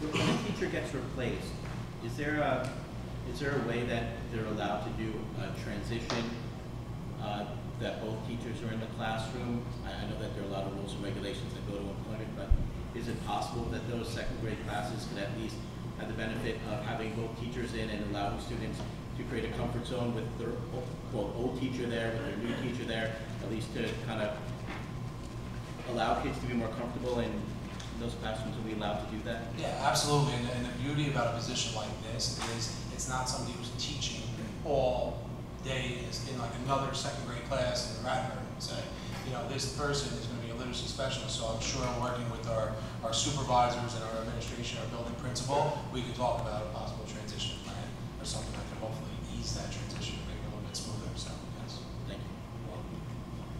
Mike. Yeah, I would just, if there was a way, I would like to see this person stay in the second grade room until a replacement is found. Yeah, that's what we're doing. Ruffalo again. Nick Ruffalo again, just want to offer up another possible solution. Instead of having a temporary teacher to take over that second grade teacher's position, would it be possible to have a temporary person in the specialty position and let the second grade teacher finish out, again, possibility. Maybe I'm not being clear. There is not going to be a temporary position in that room. That teacher is staying there until the new person starts. So we're not going with a teacher to another teacher to another teacher. That person stays there until the other person comes. So just want to clarify that. Roll call, please. People want to please hear. Dr. Cohen? Yes. Mr. Klein? Wait, I was looking for the, yes. Mr. Rosenberg? Yes. Mr. Barbarulo? Yes. Mrs. Frankel? Ms. Quackenbush? Yes. Mr. Spindell? Yes. Mrs. Wallace? Mr. Banton? Yes. SC1, approval of tuition transportation. SC2, approval of bedside home instruction for classified students. SC3 and 4, no items. SC5, other business. May I have a motion for SC1 through SC5, please? So moved. Second. Board members, questions, comments? SC1 through SC5. Seeing none. Audience members, SC1 through SC5, questions or comments? Seeing none, roll call, please. Mr. Barbarulo? Yes. Dr. Cohen? Yes. Mrs. Frankel? Yes. Mr. Klein? Yes. Mrs. Quackenbush? Yes. Mr. Rosenberg? Yes. Mr. Spindell? Yes. Mrs. Wallace? Yes. Mr. Banton? Yes. F1, approval of acceptance of gifts, grants, funds. F2, approval of discards. F3, approval of bills payable. F4, payroll, sorry. F4, approval of bills payable. F3 is payroll. I tongue-tied. F4, approval of bills payable. F5, appointment of approval of board secretary report. F6, approval of board treasurer's report. F7, no items. F8, approval of county state submission requirements. F9, no items. F10, approval of purchasing. F11, other business. Motion for F1 through F11, please. Move. Second. Board members, Ron. Two things. One, of course, I always thank the PTAs and PTOs for their generous gifts. Mills, that's phenomenal. They're going to do 5 assemblies. We already know what the district's doing. I apologize. You got nerve saying that. I don't need a mic. Come downfield and see how I talk. I'll really talk about a mic. Okay. Can you hear me now? All right. Can you hear me at home too? Good. I want to thank the PTAs and PTOs again for the great work that they do throughout the year. We always know it. The Milnes PTA for the donation of the 5 assemblies, which is a great learning experience for our students. And of course, Lynn Cressy and the district with the Lizzie Sider anti-bullying, which is awesome. The one question I had on F2, the discards, what determines over time, I know a lot of it's like computer stuff, what determines or who determines that, you know what, these are old, they're beyond our age, it's time to move on to a new product? Who determines that? Or what determines that? Because I can just tell you, I do know there's other things in this district that need to be removed. Not people, just other equipment. Generally, we'll get feedback from either administrators in buildings or department heads where they let us know that they have something in their buildings that's broken or obsolete. We've had discards where sometimes somebody cleaned out a storage room and we found like 50 textbooks from 1972. So it's still good, still relevant. So we kind of get that. In the technology department, we do have a refresh plan for certain items, or if things become old or problematic, then we discard those. I think what you see the most on here comes directly from our technology department, and that of course is fed through work tickets and feedback from building administrators. That's it. All right, Cindy, did you have your hand up? Mike's over here. Mike's over here. Yeah, Mike's over there. I just wanted to say about F1C, the Lizzie Sider. I'm so happy to hear that so many grades are going to be included, but I was especially pleased to hear that you were inviting Paramus and Glen Rock. I think it's wonderful, and I think the program is going to be great, and I just wanted to say thank you for that. audience members, anything on the F-Series? Just come up with it. You don't have to sign in, just take your name right there. Wilkin Santana. I just wanted to thank the PTAs for the donation. You are the lifeblood of the district. We are so lucky to have you. Also, I would like to say as a parent, that anti-bullying program is a blessing for the district. I wish we had this in every school, and I know we're going to have it. Thank you so much for that. Thank you. Dawn Ebner, Fairlawn High School. Regarding F8A, page 31, can you just define what the dual use would be for those areas? Thank you. So this application that we put in with the state is a requirement each year. And this is the classroom that's used literally for dual use. So these are classrooms that one half of the room could be for speech, you know, and other half of the room could be for OT. So it's classrooms that don't have classes in it, and it's used for generally small group instruction, small people contact. Okay, thank you. No problem. All right. Anybody else from the audience? A roll call, please. Mrs. Franco? Yes. Ms. Quackenbush? Yes. Mrs. Wallace? Yes. Dr. Cohen? Mr. Klein? Yes. Mr. Barbarulo? Yes. Mr. Rosenberg? Yes. Mr. Spindell? Yes. And Mr. Banta? Yes. Okay, that's it for the agenda items at this moment. If any audience members would like to come up and speak to any Board of Education subject, certainly free to come up. You just come up to the podium and take the microphone.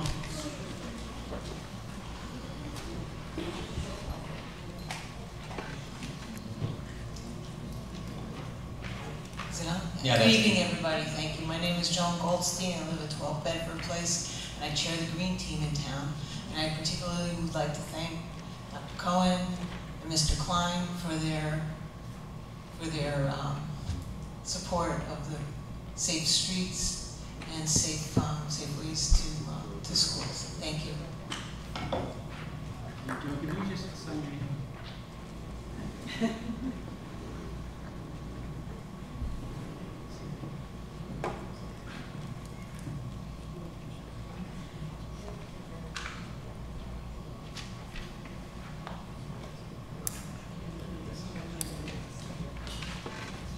Hi, so my name is Dan Mijaborski. I'm a student at Fairlawn High School. I'm a senior. This is my first board meeting, so I apologize. I wasn't really familiar with the mechanics before. But I wanted to just thank the board in general for their extensive support of our STEM program. I'm the president of Engineering Club, Aviation Club. I know you mentioned those 3D printer kits that before. I was one of the people that built them. I think it's really been actually a major part of our life, like the STEM program here at Fairlawn High School. So I'm really appreciative of that. Like I've seen the progress that we've made from when I entered the school, like freshman year, to now. It's just a completely different thing. So just thank you for that. And I wanted to also mention the district has a general cell phone policy here where, although I think it's effective, right? We take away phones from kids and do not return them until their parents physically come into the building to retrieve them. So I think the problem with this is that it's like you want to prevent people from, interrupting, using their phones during the school day, which I think is completely reasonable. But at the same time, I have serious concerns that this might cause hardship for some people. I'm blessed to have a family that usually has the opportunity that maybe on some day to come in and get a phone or talk to a school administration, but I know that a lot of people don't have that opportunity. I remember distinctly one day it was very snowy and icy outside. I'm not a perfect person. I got my phone taken away that day. I wanted to call my grandmother to make sure she was okay. I couldn't do that until the end of the day. I just think that that the general policy of not allowing kids to have their phone back, especially when we live in this age where kids have a lot of different responsibilities, parents are working extra long hours, I don't know if that's reasonable. So I think alternative forms of making sure that kids don't use their phones in class, whether detentions, punishment, whatever it needs to be, I think all of that is perfectly reasonable. I just don't know if the specific policy of requiring parents to physically enter the building is a great idea. Thank you, Glenn. Thank you. Thank you.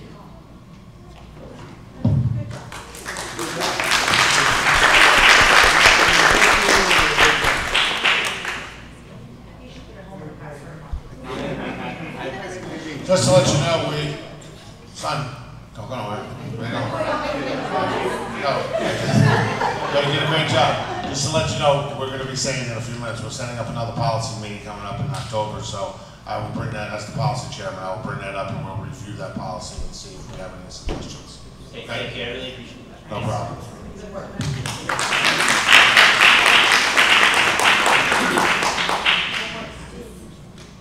About this?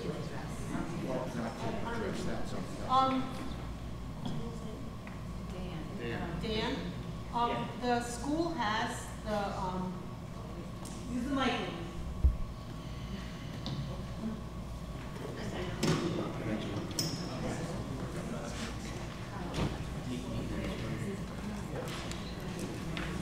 Within the school, there's an avenue for you to address that through student government. And so if you feel that, you know, just talk to the president of student government, even the class president, because they go to those meetings. Because a lot of policy decisions, including things like the dress code, have originated with the student government group. And then it gets to the board level at some point, and then changes are made. So if there's really inconsistency with that policy or something needs to be addressed, putting it through that avenue is probably, like, in my opinion, would be a good, like, place to begin the conversation.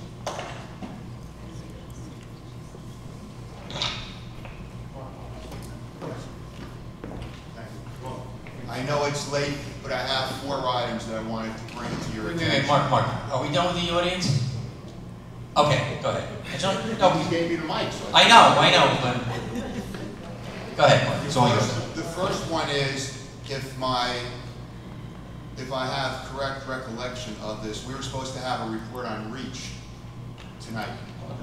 October 4th at the Education Committee meeting. On the 4th, okay. Second thing is, I wanted to know how we've been progressing with the mindfulness and the meditation. I don't know who's been handling that, but I would like some kind of comment on it. I want to clarify something. There was something in the update, but I don't know that there's going to be a whole new curriculum written about it. I know there's something, and I think that's what you were looking for. No, I understand that, but if it's going to be brought up at an educational meeting, I'd like to hear somebody say it's been put on an agenda for discussion. So I want to know where we're going with it. I'll tell you that I know that you brought up mindfulness at the last meeting. Last meeting, was it? Right. It's been a couple of Since then, a couple of meetings that came up, a couple of things. Since then, we've implemented the new social emotional learning curriculum, Stanford Harmony, which overlaps with a lot of mindfulness, I believe, in it. The second thing is, we actually gave out to all of our staff workshops for mindfulness to see if anybody was interested in going. We're still waiting to hear back on that. Dr. Lectine did a great job in researching and finding some mindfulness workshops. As of right now, I can't speak to whether or not any of those came back to us yet, but you know, it's a topic that we keep bringing up. But right now, you know, I'm not making any excuses of how tight our schedule is and how many new initiatives that we have going right now. Only being a couple weeks into the school year, I don't think we've worked the full week of school yet this year. But it's not something that was forgotten, but it's not something that we've moved forward 100% with either at the same time. But it's on our radar. Okay, because I will be questioning next month as well. The third thing is the special 3 officers, from what I'm hearing, are doing a phenomenal job. And I'm happy to hear that. They've been well received by the parents, and they've acclimated themselves well to the situation in the schools. The thing that I wanted to know is there a job description for these officers? And if there is, I think the board should be given what that job description is. Do you want to know about them or the job description? The job description, because I don't know what they're supposed to be doing. Yeah, so there is a job description, but just to digress a little bit from that, Liz has been working with the chief of police and Sergeant Patterson on putting out some release on our special threes, the collaboration that we've had with the town, and what the program actually entails, as well as a bio of all the officers as well and what they're doing. So I could give you a job description, but we're going to be sharing exactly what the program is, what it looks like, and making it very personal as well, and that should be going out hopefully within the next week. So there will be a job description. There is a job description. But I have not seen it. I'll share it with you. Okay. And I'm sure the other board members have not. And the last thing is, I just want to remind whomever that we were going to list absences of teachers in our daily agendas. I know you couldn't do it this month, obviously, but starting next month, I would like to see how many teachers have been out and the coverage for them. I know we talked about it. I'm not sure anybody agreed to do it, number one. Number two, it seems like a lot of work for the personnel department. And as long as the classes are covered, I don't know that we need to get that far into the weeds. And we can't discuss individual teachers according to board. I'm not talking about individual teachers. I just want to make sure the service we're using is the proper one, and that our classes are being covered, and that there aren't teachers' classes that are being divided because we don't have the substitute teachers needed to cover them. That was the intent of the listing of this. I don't know how my fellow board members feel, but I feel strongly that if the service is not doing what it's supposed to be doing, then maybe we should be looking for another service, because it's impacting negatively. Well, Lisa would be the best one to answer that, number one. Number two, there's not a whole lot of substitute services, and this was an upgrade from the one that we used to use. And every district does have an issue. From what my conversation with personnel directors, every district does have an issue covering every single class when you have any number of teachers that are out. And I don't think there's any classes left uncovered. I don't know for sure, but I don't think any classes are split. And sometimes somebody get an extra, the principal goes in if he has to. I know that for a fact. And if it's at the high school, somebody teaches an extra class and they get paid for it. So it's not that there's anything uncovered. If I'm not mistaken, maybe Dawn can answer that. I don't know. No. We're going to stop doing that now. We're not going to Dawn every time we have a question about something. Well, she brought it up. That's why. No, well, she didn't bring it up. Somebody else brought it up, and she answered it. We're not doing that. Dawn is not going to get up here and speak for the teachers at the high school or the administration on this subject. Okay? So I'll talk to Lisa, or Nick will talk to Lisa and look into it, but I don't think there's a whole lot of substitute services that you can switch on. And I know we went to these people, Source for Teachers, from somebody else, because they were doing a lousy job. So, something they're just going to look into. Well, when your comment is, I don't think, it means possibly there is. So maybe but it's really not for the Board of Education to get in the weeds and make sure every single class is covered. If it becomes an issue, then yes, we have to look at it. But it's the administration's job to make sure that these places are covered. And if it becomes an issue that, we don't have the coverage, then it'll get to us and we'll do something about it. But right now, that's not we think maybe it is, maybe it isn't, but that's not the case. As far as I know, all the classes are covered. All I asked was, can we please have a listing? And I'm saying I think it's a waste of the administration's time. But if you have 4 other board members that want to do that, then I guess they'll do it.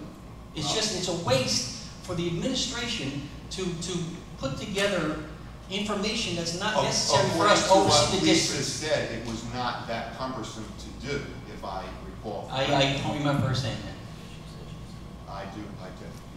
I'm not going to argue it anymore. If I have 4 or 5 votes, then that's fine. If I don't... Nick's going to talk to Lisa, and then he'll send something home and email her an update. Jeff? Is this time for... Yeah. This is a time for committee reports? Sure. just with regard to substitutes, I know that a lot of high schools, including some high-performing high schools like Tenafly, have gone to open campuses when there are no subs or they don't even bother covering the classes. What they do is the kids go to designated places in the study hall, or they can, in some high schools, they can even go home. So I don't know if they do it as a cost-saving measure or to teach responsibility, but that is an option that does exist and it is viable. What I really wanted the microphone for was to give a committee report on shared services from the 13th. We had a very productive meeting, and it's nice to see us getting along so well with the council, including Councilman Reinitz, who is in attendance here, so thank you. We discussed the following items. We talked about Center Rec, the fields there, that the borough is moving forward with that. We talked about potential advertising on those fields to defray some costs, but we agreed that finding those cost-saving measures should not deter or stop the timeline that the borough already has in putting those fields in. I believe that they'll be talking about this at the meeting on the 25th, unless that has changed since our last conversation. We also talked about open space near the high school over there. It's 1.3 acres. We agreed that the land should not be wasted and we should not build housing there. However, we did agree that we would like to see something like gardens, like a community garden, or something that could be some type of learning space and classroom that is open and green, including perhaps even an outdoor classroom. So we look forward to see what's going to happen with that. The ball is in the board's court now. I believe that is being sent, Mr. Barbarulo, to Buildings and Grounds to discuss that space. Yes, it is. Okay.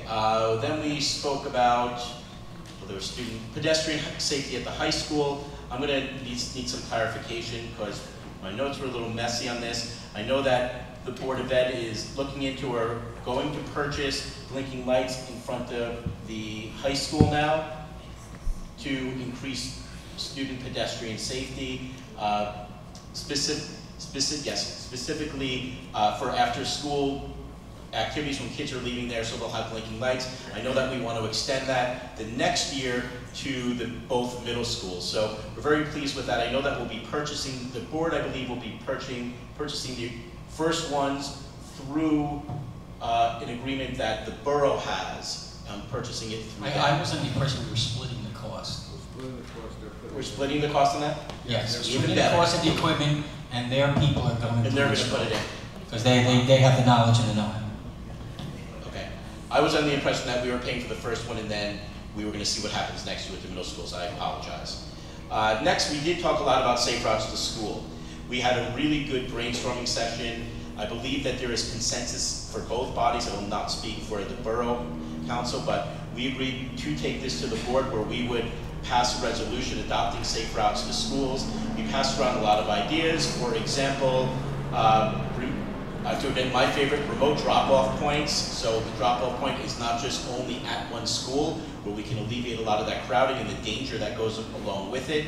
We talked about bike routes, predetermined walking routes for students, and we also agreed that we will enlist the help of our friends at the PTOs and PTAs because we know that they're going to play a valuable role in helping us work those things out because they are certainly on the ground floor and have a very deep understanding about what's happening in front of their schools and what would work best for their schools.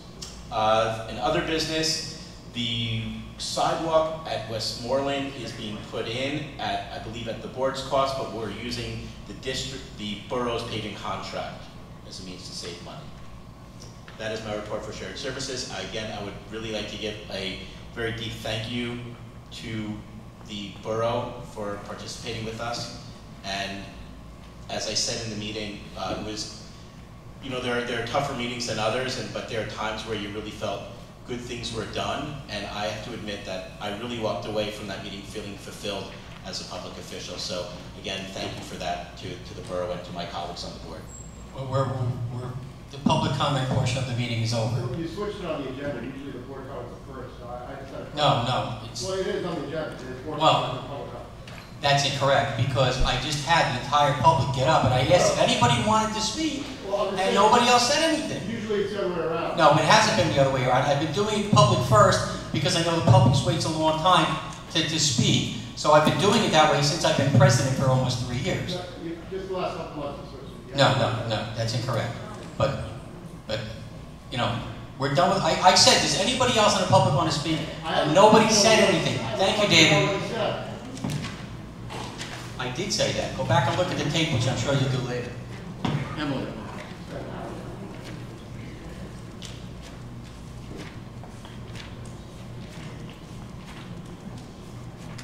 Okay, I have some little things and some big things. First of all, I'm not quite sure according to Robert's Rules of Order, but that vote on P4C and P4D happened quickly, and I didn't realize after the parents spoke about what this means for their child. I'm sorry I didn't process it quickly enough, but I would like to make a motion to revisit that vote and to put in the motion itself not effective November 1st, because effectively Nick said that we have to look into November 1st, so that isn't accurate of what we discussed, and to change the language to that will become effective conditional on hiring a full-time permanent teacher for those 2 elementary school classrooms, which I believe is the intention of the administration. So it would just behoove us as a body to make that amendment official so that everybody's clear that that's the plan moving forward. So can I make that motion to reconsider that item and then amend it? So moved. Wait a minute, she made it, So I make a motion. I second that. Okay. So now we have to vote on whether we consider it.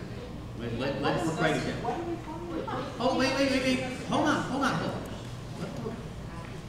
P4, C, and D. Okay. Emily, what page? Emily has made a motion for us to reconsider those 2 appointments. Reconsider. No. That's the motion you have to make. Yes, that's right. That's the first step. Yes. Okay. So now, Emily's made the motion, Jeff has seconded it. Now, we have to take a roll call on whether or not to reconsider. Call the meeting. Do we have to have discussion first? No. On a reconsideration motion, is discussion required? Yes. Okay, discussion. Who wants to talk about it? Cindy. I just want to know if we're going to rediscuss it. Is the issue that we are going to reword the motion as it stands in the minutes right now, as it stands on the agenda right now? We're going to reword. Right. Okay. Should we put that? Okay, very good. Thank you. That's all I wanted to know. We don't. Ron? So, my understanding, and I have a pretty good understanding of Robert's rules, being a president of 3 organizations. Being the president of 3 organizations, I have a good subject of Robert's rules. So, to my question then, I think, is we're going to reconsider this, so we're going to have to reconsider it and rewrite it, but we're going to still have to vote on the original motion after this motion. Am I correct, right, Mr. Green? Yes. Thank you. Nick wants to say something. We can maybe cut this short. Okay. Nick has a suggestion, and then we could maybe cut this short. Well, we could look at the date and change it. Tomorrow will be effective, and it'll be 60 days from there, which would give any teacher. So we could do it on or about and push the date back to 60 days, November 19th. We may find somebody in the next month. We may find somebody in 3 weeks to be able to fill the position. So I don't want to be hell-bent on one specific date, but it could be on, it could be before, it could be after. So, you know, I understand. I understand the concern. Okay. Well, there's a motion before the body, so the board has to take it. Okay. Elise. The question is, for me, the date, having that date there binds you to that date. Or let's say you hire somebody September 29th, right? And then they can be here October 25th. Then the motion is fine the way it is. So if we don't hire somebody by the time of our next meeting, can't you redo the motion at the next meeting? That would change the date because we haven't found anybody to fill the spot? Yes, and that is why a lot of times on our agendas you'll see, yeah, dates changing where this person's start date was supposed to be here, but now it's here, and that's why it's usually a majority of our agendas. So we can do that. We can look at it in October, but I will leave that up to the board. Mary? So this is my question. Why is this necessary to do? I'm not clear on why we should do this. Emily? So, it's necessary to vote on reconsidering our prior vote before we can get to a substantive motion, which would be to change the language for those items from effective November 1st to upon condition of hiring a full-time teacher for those 2 classrooms, whenever that date may be. It could be much earlier than November 1st, it might not happen until after November 1st, but my understanding of the administration's commentary is that is the intended plan, and I feel like it would behoove us as a board to have that on the record, that that is what we agreed upon when voting to approve those items. Let me follow up with my question. Paul. Again, why do we need to do this? If we don't do this, are we somehow binding the hands of everyone? Well, you have the opportunity at the next meeting to renew this motion and to amend the date, because that will certainly, I think, give you the opportunity to do so. Emily's point is she would like to just make it clear tonight that that's what it is. The superintendent is willing to make it 60 days. So, you don't have to do it tonight. It's not necessary. I believe that Ms. Cohen is just looking to try to give some clarification to address some of the concerns. I'm not objecting. I'm just trying to figure out why. I'm really just asking why. No, we're going to call the vote. Yes. Mr. Barbarulo? No. Dr. Cohen? Yes. Mrs. Frankel? Yes. Mr. Klein? Yes. Ms. Quackenbush? Yes. Mr. Rosenberg? No. Mr. Spindell? Yes. Mrs. Wallace? Abstain. Mr. Banta? Yes. Okay. So now I'd like to make another motion. Okay. Can I make a motion? I would like to amend P4C and P4D to change the language of effective on November 1st to effective on condition of hiring a full-time permanent teacher for their current homeroom classrooms, or something as such.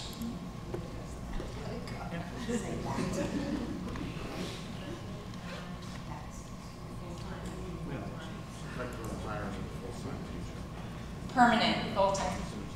Not a long-term sub, full-time permanent teacher. Well, wait. Yes.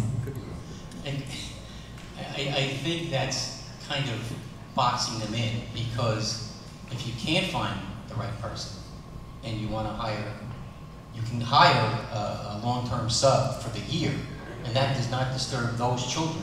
They will have the same teacher. Fair. Okay? It's not going to, you don't want like somebody for 4 weeks and then we get somebody else. That's right, exactly. Okay, so. All right. That's my motion. All right. So Emily, everybody understand Emily's motion? Yes. All right. Is there a second? Yes. Yes. Man, okay, I don't know. Comments on Emily's motion? It's not the date. No, we're not going to put it upon the hiring of a permanent or long-term substitute for that class. Comments from the board, Mike?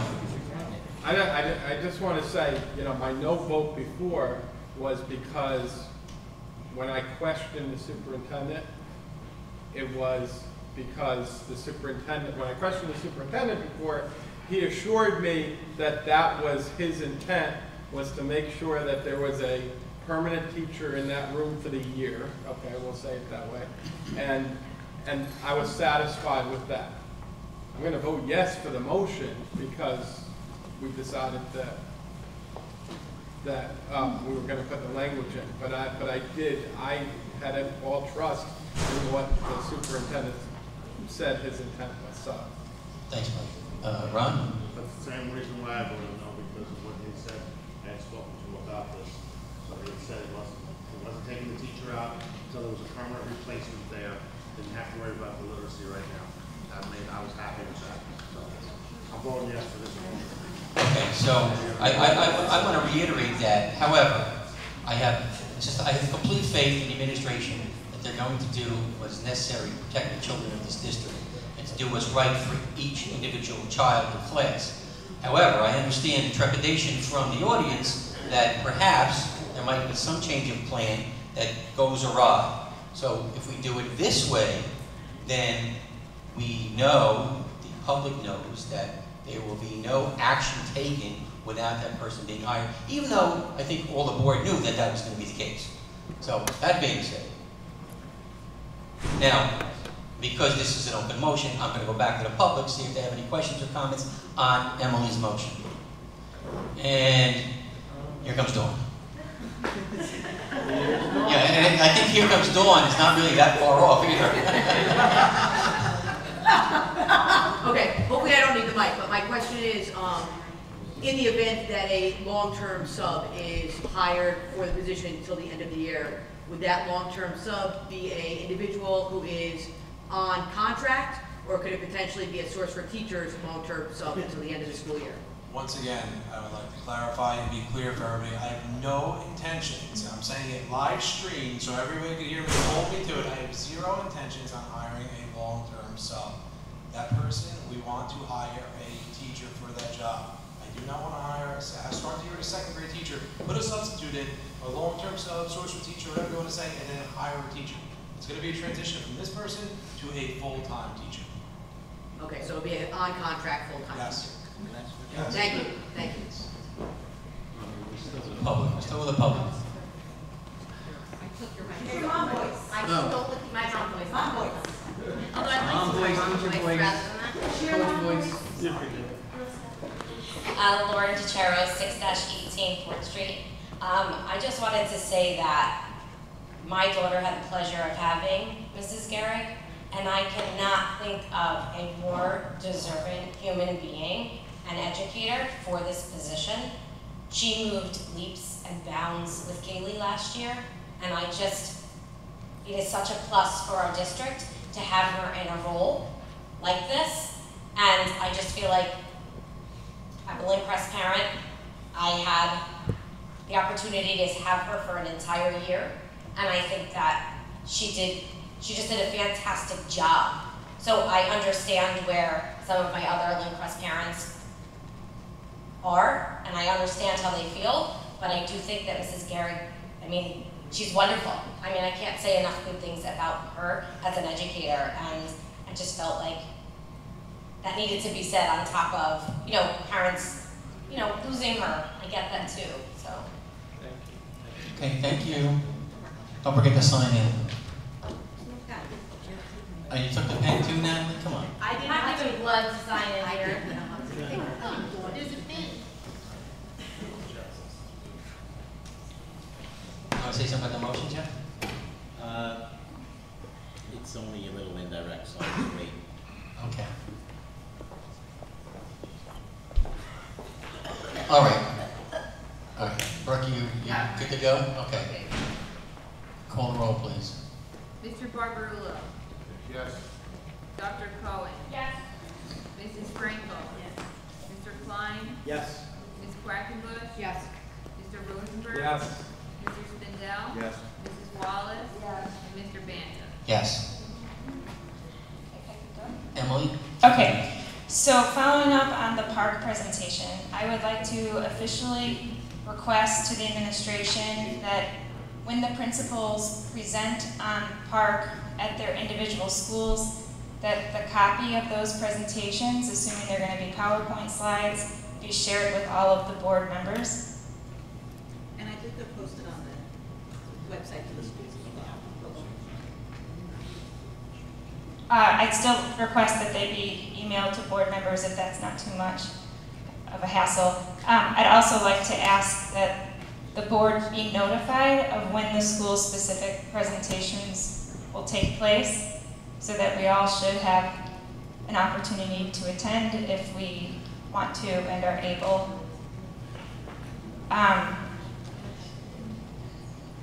So I don't know. The copy of the principal's PowerPoint presentations for park scores from each And then school. to notify the board. Of when those presentations are taking place. Okay, Okay. that can go home and an update and let you know. Well, no, let them. Okay, so then also, of course, there's one thing to have a pile of data, which is wonderful, and then another exercise of interpreting that data and trying to understand what it means. And I'd like to request an education committee meeting before the school year is done, with the administration sharing more about what they're reading, how they're interpreting the data, especially in terms of areas in need of progress. I'm sure you're already thinking about these things and working on them and have good skills and practices for doing this. I just think it would behoove us as a board to be privy to more of that thought process. For example, how can we take the park data from the middle schools to help? Emily, let me just, I understand where you're going, and I know some of the things you want to talk about, but you should really talk to the education committee chair, and then that chair can talk to the administration, and they can get back to you. I don't want to spend the next 15 minutes of a litany of things that you want to do, so the way it should be, if you want something on education committee meeting, I don't think anybody has a problem with you telling the chairperson that's what you'd like. We're almost done with the year, though. I mean, we don't have another Not almost education done with the committee year. You said before the end of the the school calendar. year. Nope. Well, the committee chairs could change in January. And Well, then you can talk to the new committee chair. okay. I think we should be That's the able way to. you should do it. Okay, well, I know at the retreat we're going to talk about some of these procedural issues about committee agendas and how they got set. Okay, but I still would like to say that now. Another question I have is the standards-based grading. We got a wonderful presentation on standards-based grading at a prior education committee meeting. And if I recall, the intent was to share the standard-based gradings for the K-2 grades with parents to have that available on websites. And I wanted to follow up on whether and how that is going to happen. The administration is already working on that. We met with them last week, the week before. They're already working on getting some information out to all their respective schools. Okay, great.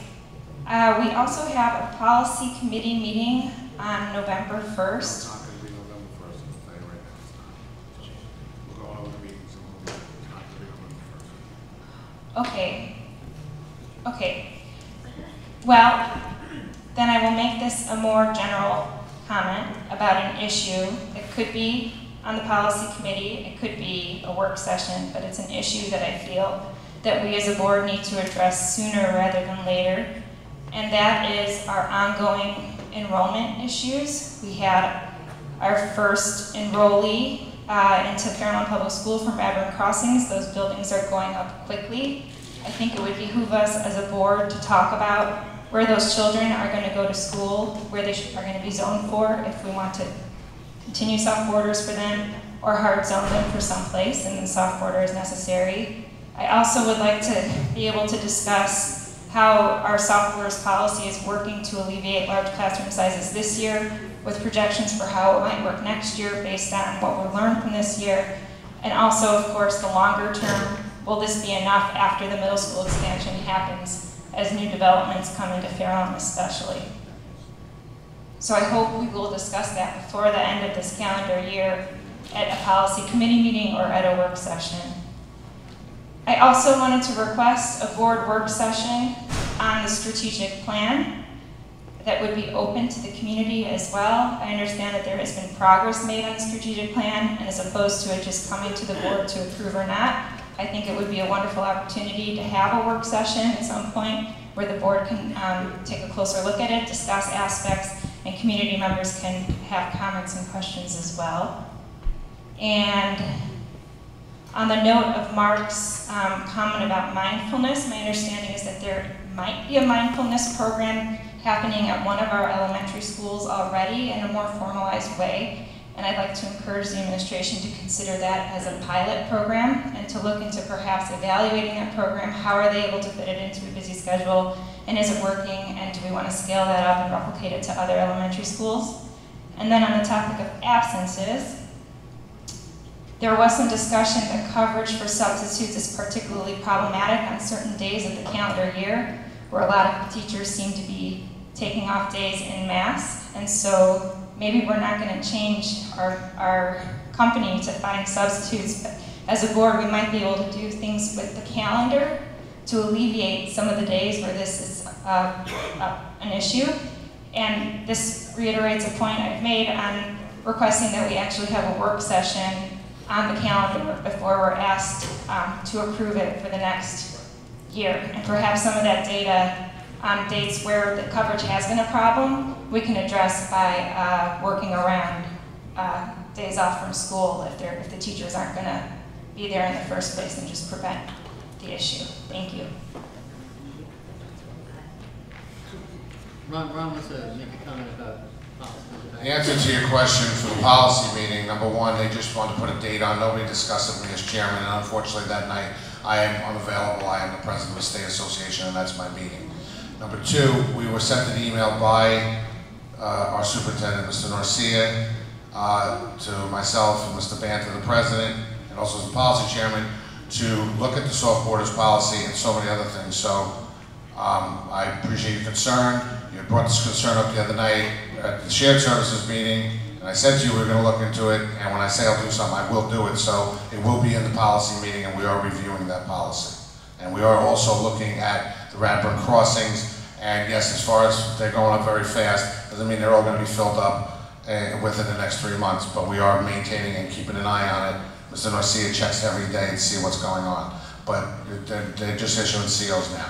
Okay, but we will be discussing it on the policy meeting. Marion and Mike.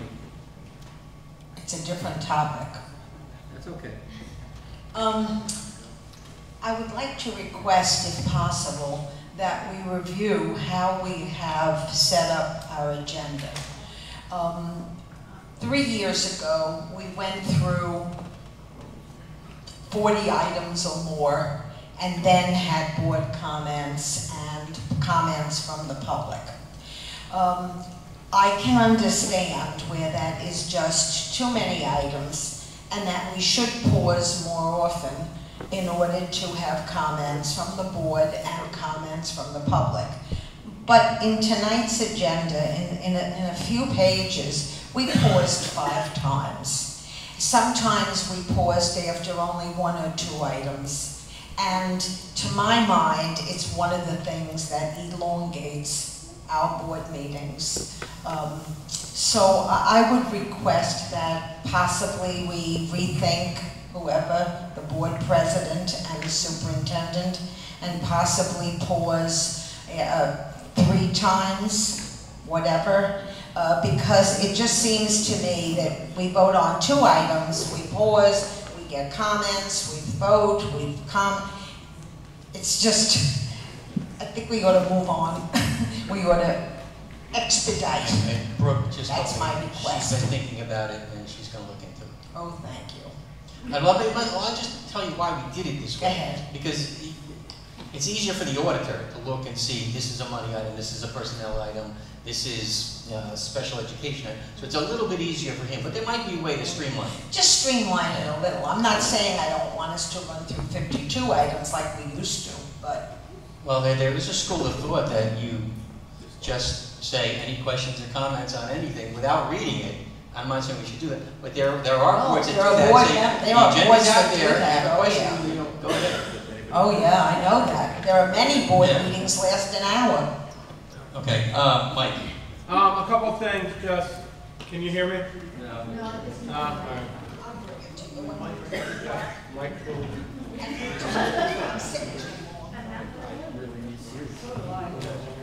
You only really need a mic Because of the TV. No problem. A couple things. On October the 4th, there is an Education Committee meeting. The Education Committee meeting has 2 agenda items on it right now. It will only have 2 agenda items on it. And one will be dyslexia, and the other one will be the REACH program.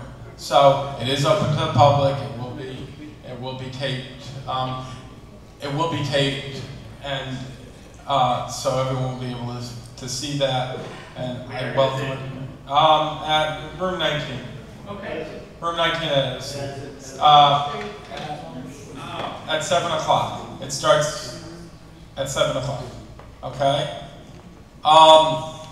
This weekend, just so everyone knows, on Saturday, the Borough Veterans Affairs, Department of Veterans Affairs is hosting a Firewatch Festival. It is for the whole community, but the reason I'm mentioning it is because our Memorial School is getting involved with the car show there is going to be sponsored by Memorial School PTA, I believe, or PTO, I'm sorry.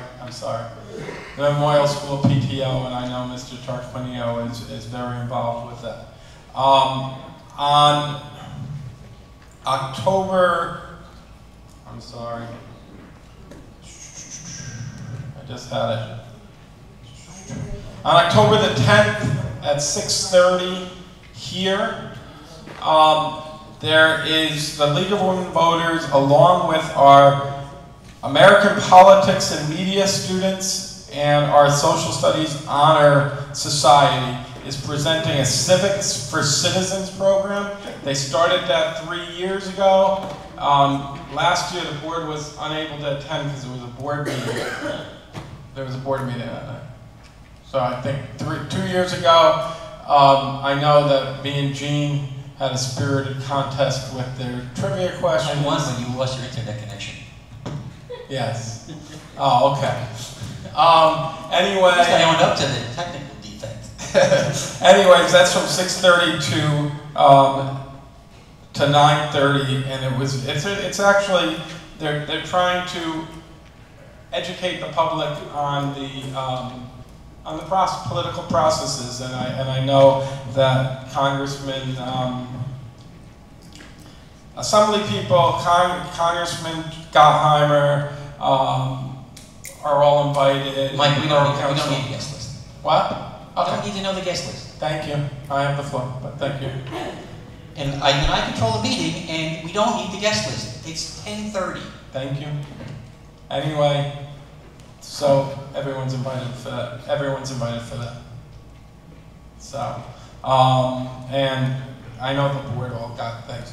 I'm going to be sending a note to the Bergen County School Boards Association. Again, the first meeting, the fall meeting, is being held on a Thursday night, and that precludes us from, it's the same night as our education meeting, and we always have, the majority of our board is always there at the meeting, so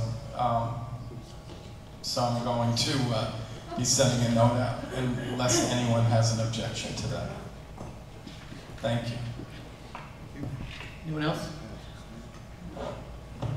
Okay, meeting dates, Ron, do I have a date for policy? Yes, I would like to do October 8th. October 8th, that's a Monday. That's a Monday. Yes. What time? 7 o'clock. No, we're not closing all We're this. not closed. School's not closed. Policy. 7 o'clock. Can you repeat that, please? October 8th, 7 o'clock at room 19, policy meeting. Thank you. Well, it's just one thing. I thought we were trying to stay away from Mondays. That was my. Well, I spoke to our superintendent, and every October, every Thursday. Yes, you're right. Every Thursday in October is booked. Every Thursday in October is booked. We wanted to try to get it in sooner, and well, if you want to do November, I thought we wanted to get it to go sooner. Yeah, because of Thanksgiving, teachers' convention, and our work meeting. All right, so, November, yeah, it's crazy. All right, so let's do October 8th at 7 o'clock. It's October 8th policy. October 8th is policy. We will be discussing the soft quarters policy, and I don't know what else. I'll have an agenda out, we'll put it out on the website. As of this time, that meeting will be in the board conference room, but depending on the turnout, it may have to be somewhere else. So we will let you know. Can I just say? Hold on. Jeff is saying, what do you need? Tech meeting? Tech meeting. Brooke, we can do one a day. You have, I have coaching season. Well, go ahead. What day is the available date? Or are you ready now, or how long do you want to wait for the meeting? I think after Monday, we probably 2 weeks. After Monday? So Can I think we piggyback on that update you have? On October 8th. I was going to say we can piggyback on that, or we can piggyback on the November, well, Ronnie, you're on technology? No. So if we do that, you have November 1st, I want to slate it on yours, so why don't we just jump into that spot? November November 1st? Okay, does What anybody time? want an earlier time? Because I know that, like, do you want to do I'm still 6 I'm or? still coaching, so. Okay, so 7? And I plan on being supporting still. Okay. So 7 p.m., November 7. 1st for the technology meeting. And we'll meet in Edison in room 19. 7 p.m. Mr. Banfield, I just want to respond to something somebody said about the policy. Yeah. Just to let everybody know, the policy meeting beforehand, we're going to be looking at, we had said originally when soft quarters came in that we would revisit it after a year, which is about that time. Okay? Anybody's welcome to come. I'd love to see a ton of people there. But it's not going to be at the beat, going back and forth for 4 hours, I can tell you that. Okay? We're going to present how we want to change it, or what we want to look at, or how we want to approach it, and we'll have a discussion, and we'll go from there. So, I'm just saying, I don't plan on being there till midnight when everybody's screaming at each other. Okay? We're trying to do what's best for the district. The most important thing was best for the children. So, we will look at it as the policy, myself, and the president, and so on, and then we'll make our suggestions that night. Right, the regular public meeting is October 18th, 7:30, room 19 in Edison. Any other committee meetings? No, I didn't put together the minutes, so there's no big rush. I'll have it for next week. Okay. All right. All right. We're not going to. The board retreat, the 29th, 8:30 in the morning, high school library. high school library. 8:30 if you want a cup of coffee. If you don't want any coffee, just come in. All right? Education committee, 10-4 at 7 o'clock. Oh, special ed, which is apparently already set up, 10-18, August 18th at 6 o'clock before the monthly meeting. When's special ed? Right before the next October board meeting. 6 o'clock on the 18th. I do just want to point out that this this information is available in the agenda on page 33.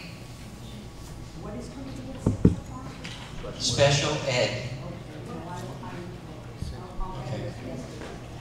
Cindy. What happened to the student dialogue is no longer meeting before board meetings now? I don't know. What are you guys doing?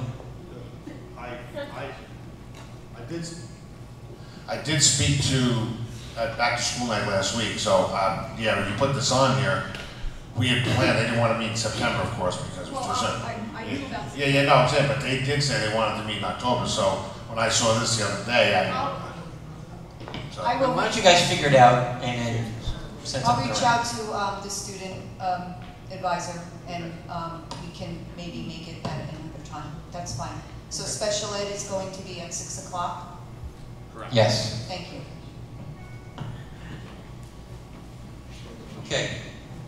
This time we're going to recess into closed session, discuss personnel matters, legal matters, and student matters. Can I have a motion to recess into closed session? All in favor? 5 minutes and then we'll meet in, no, we're going to meet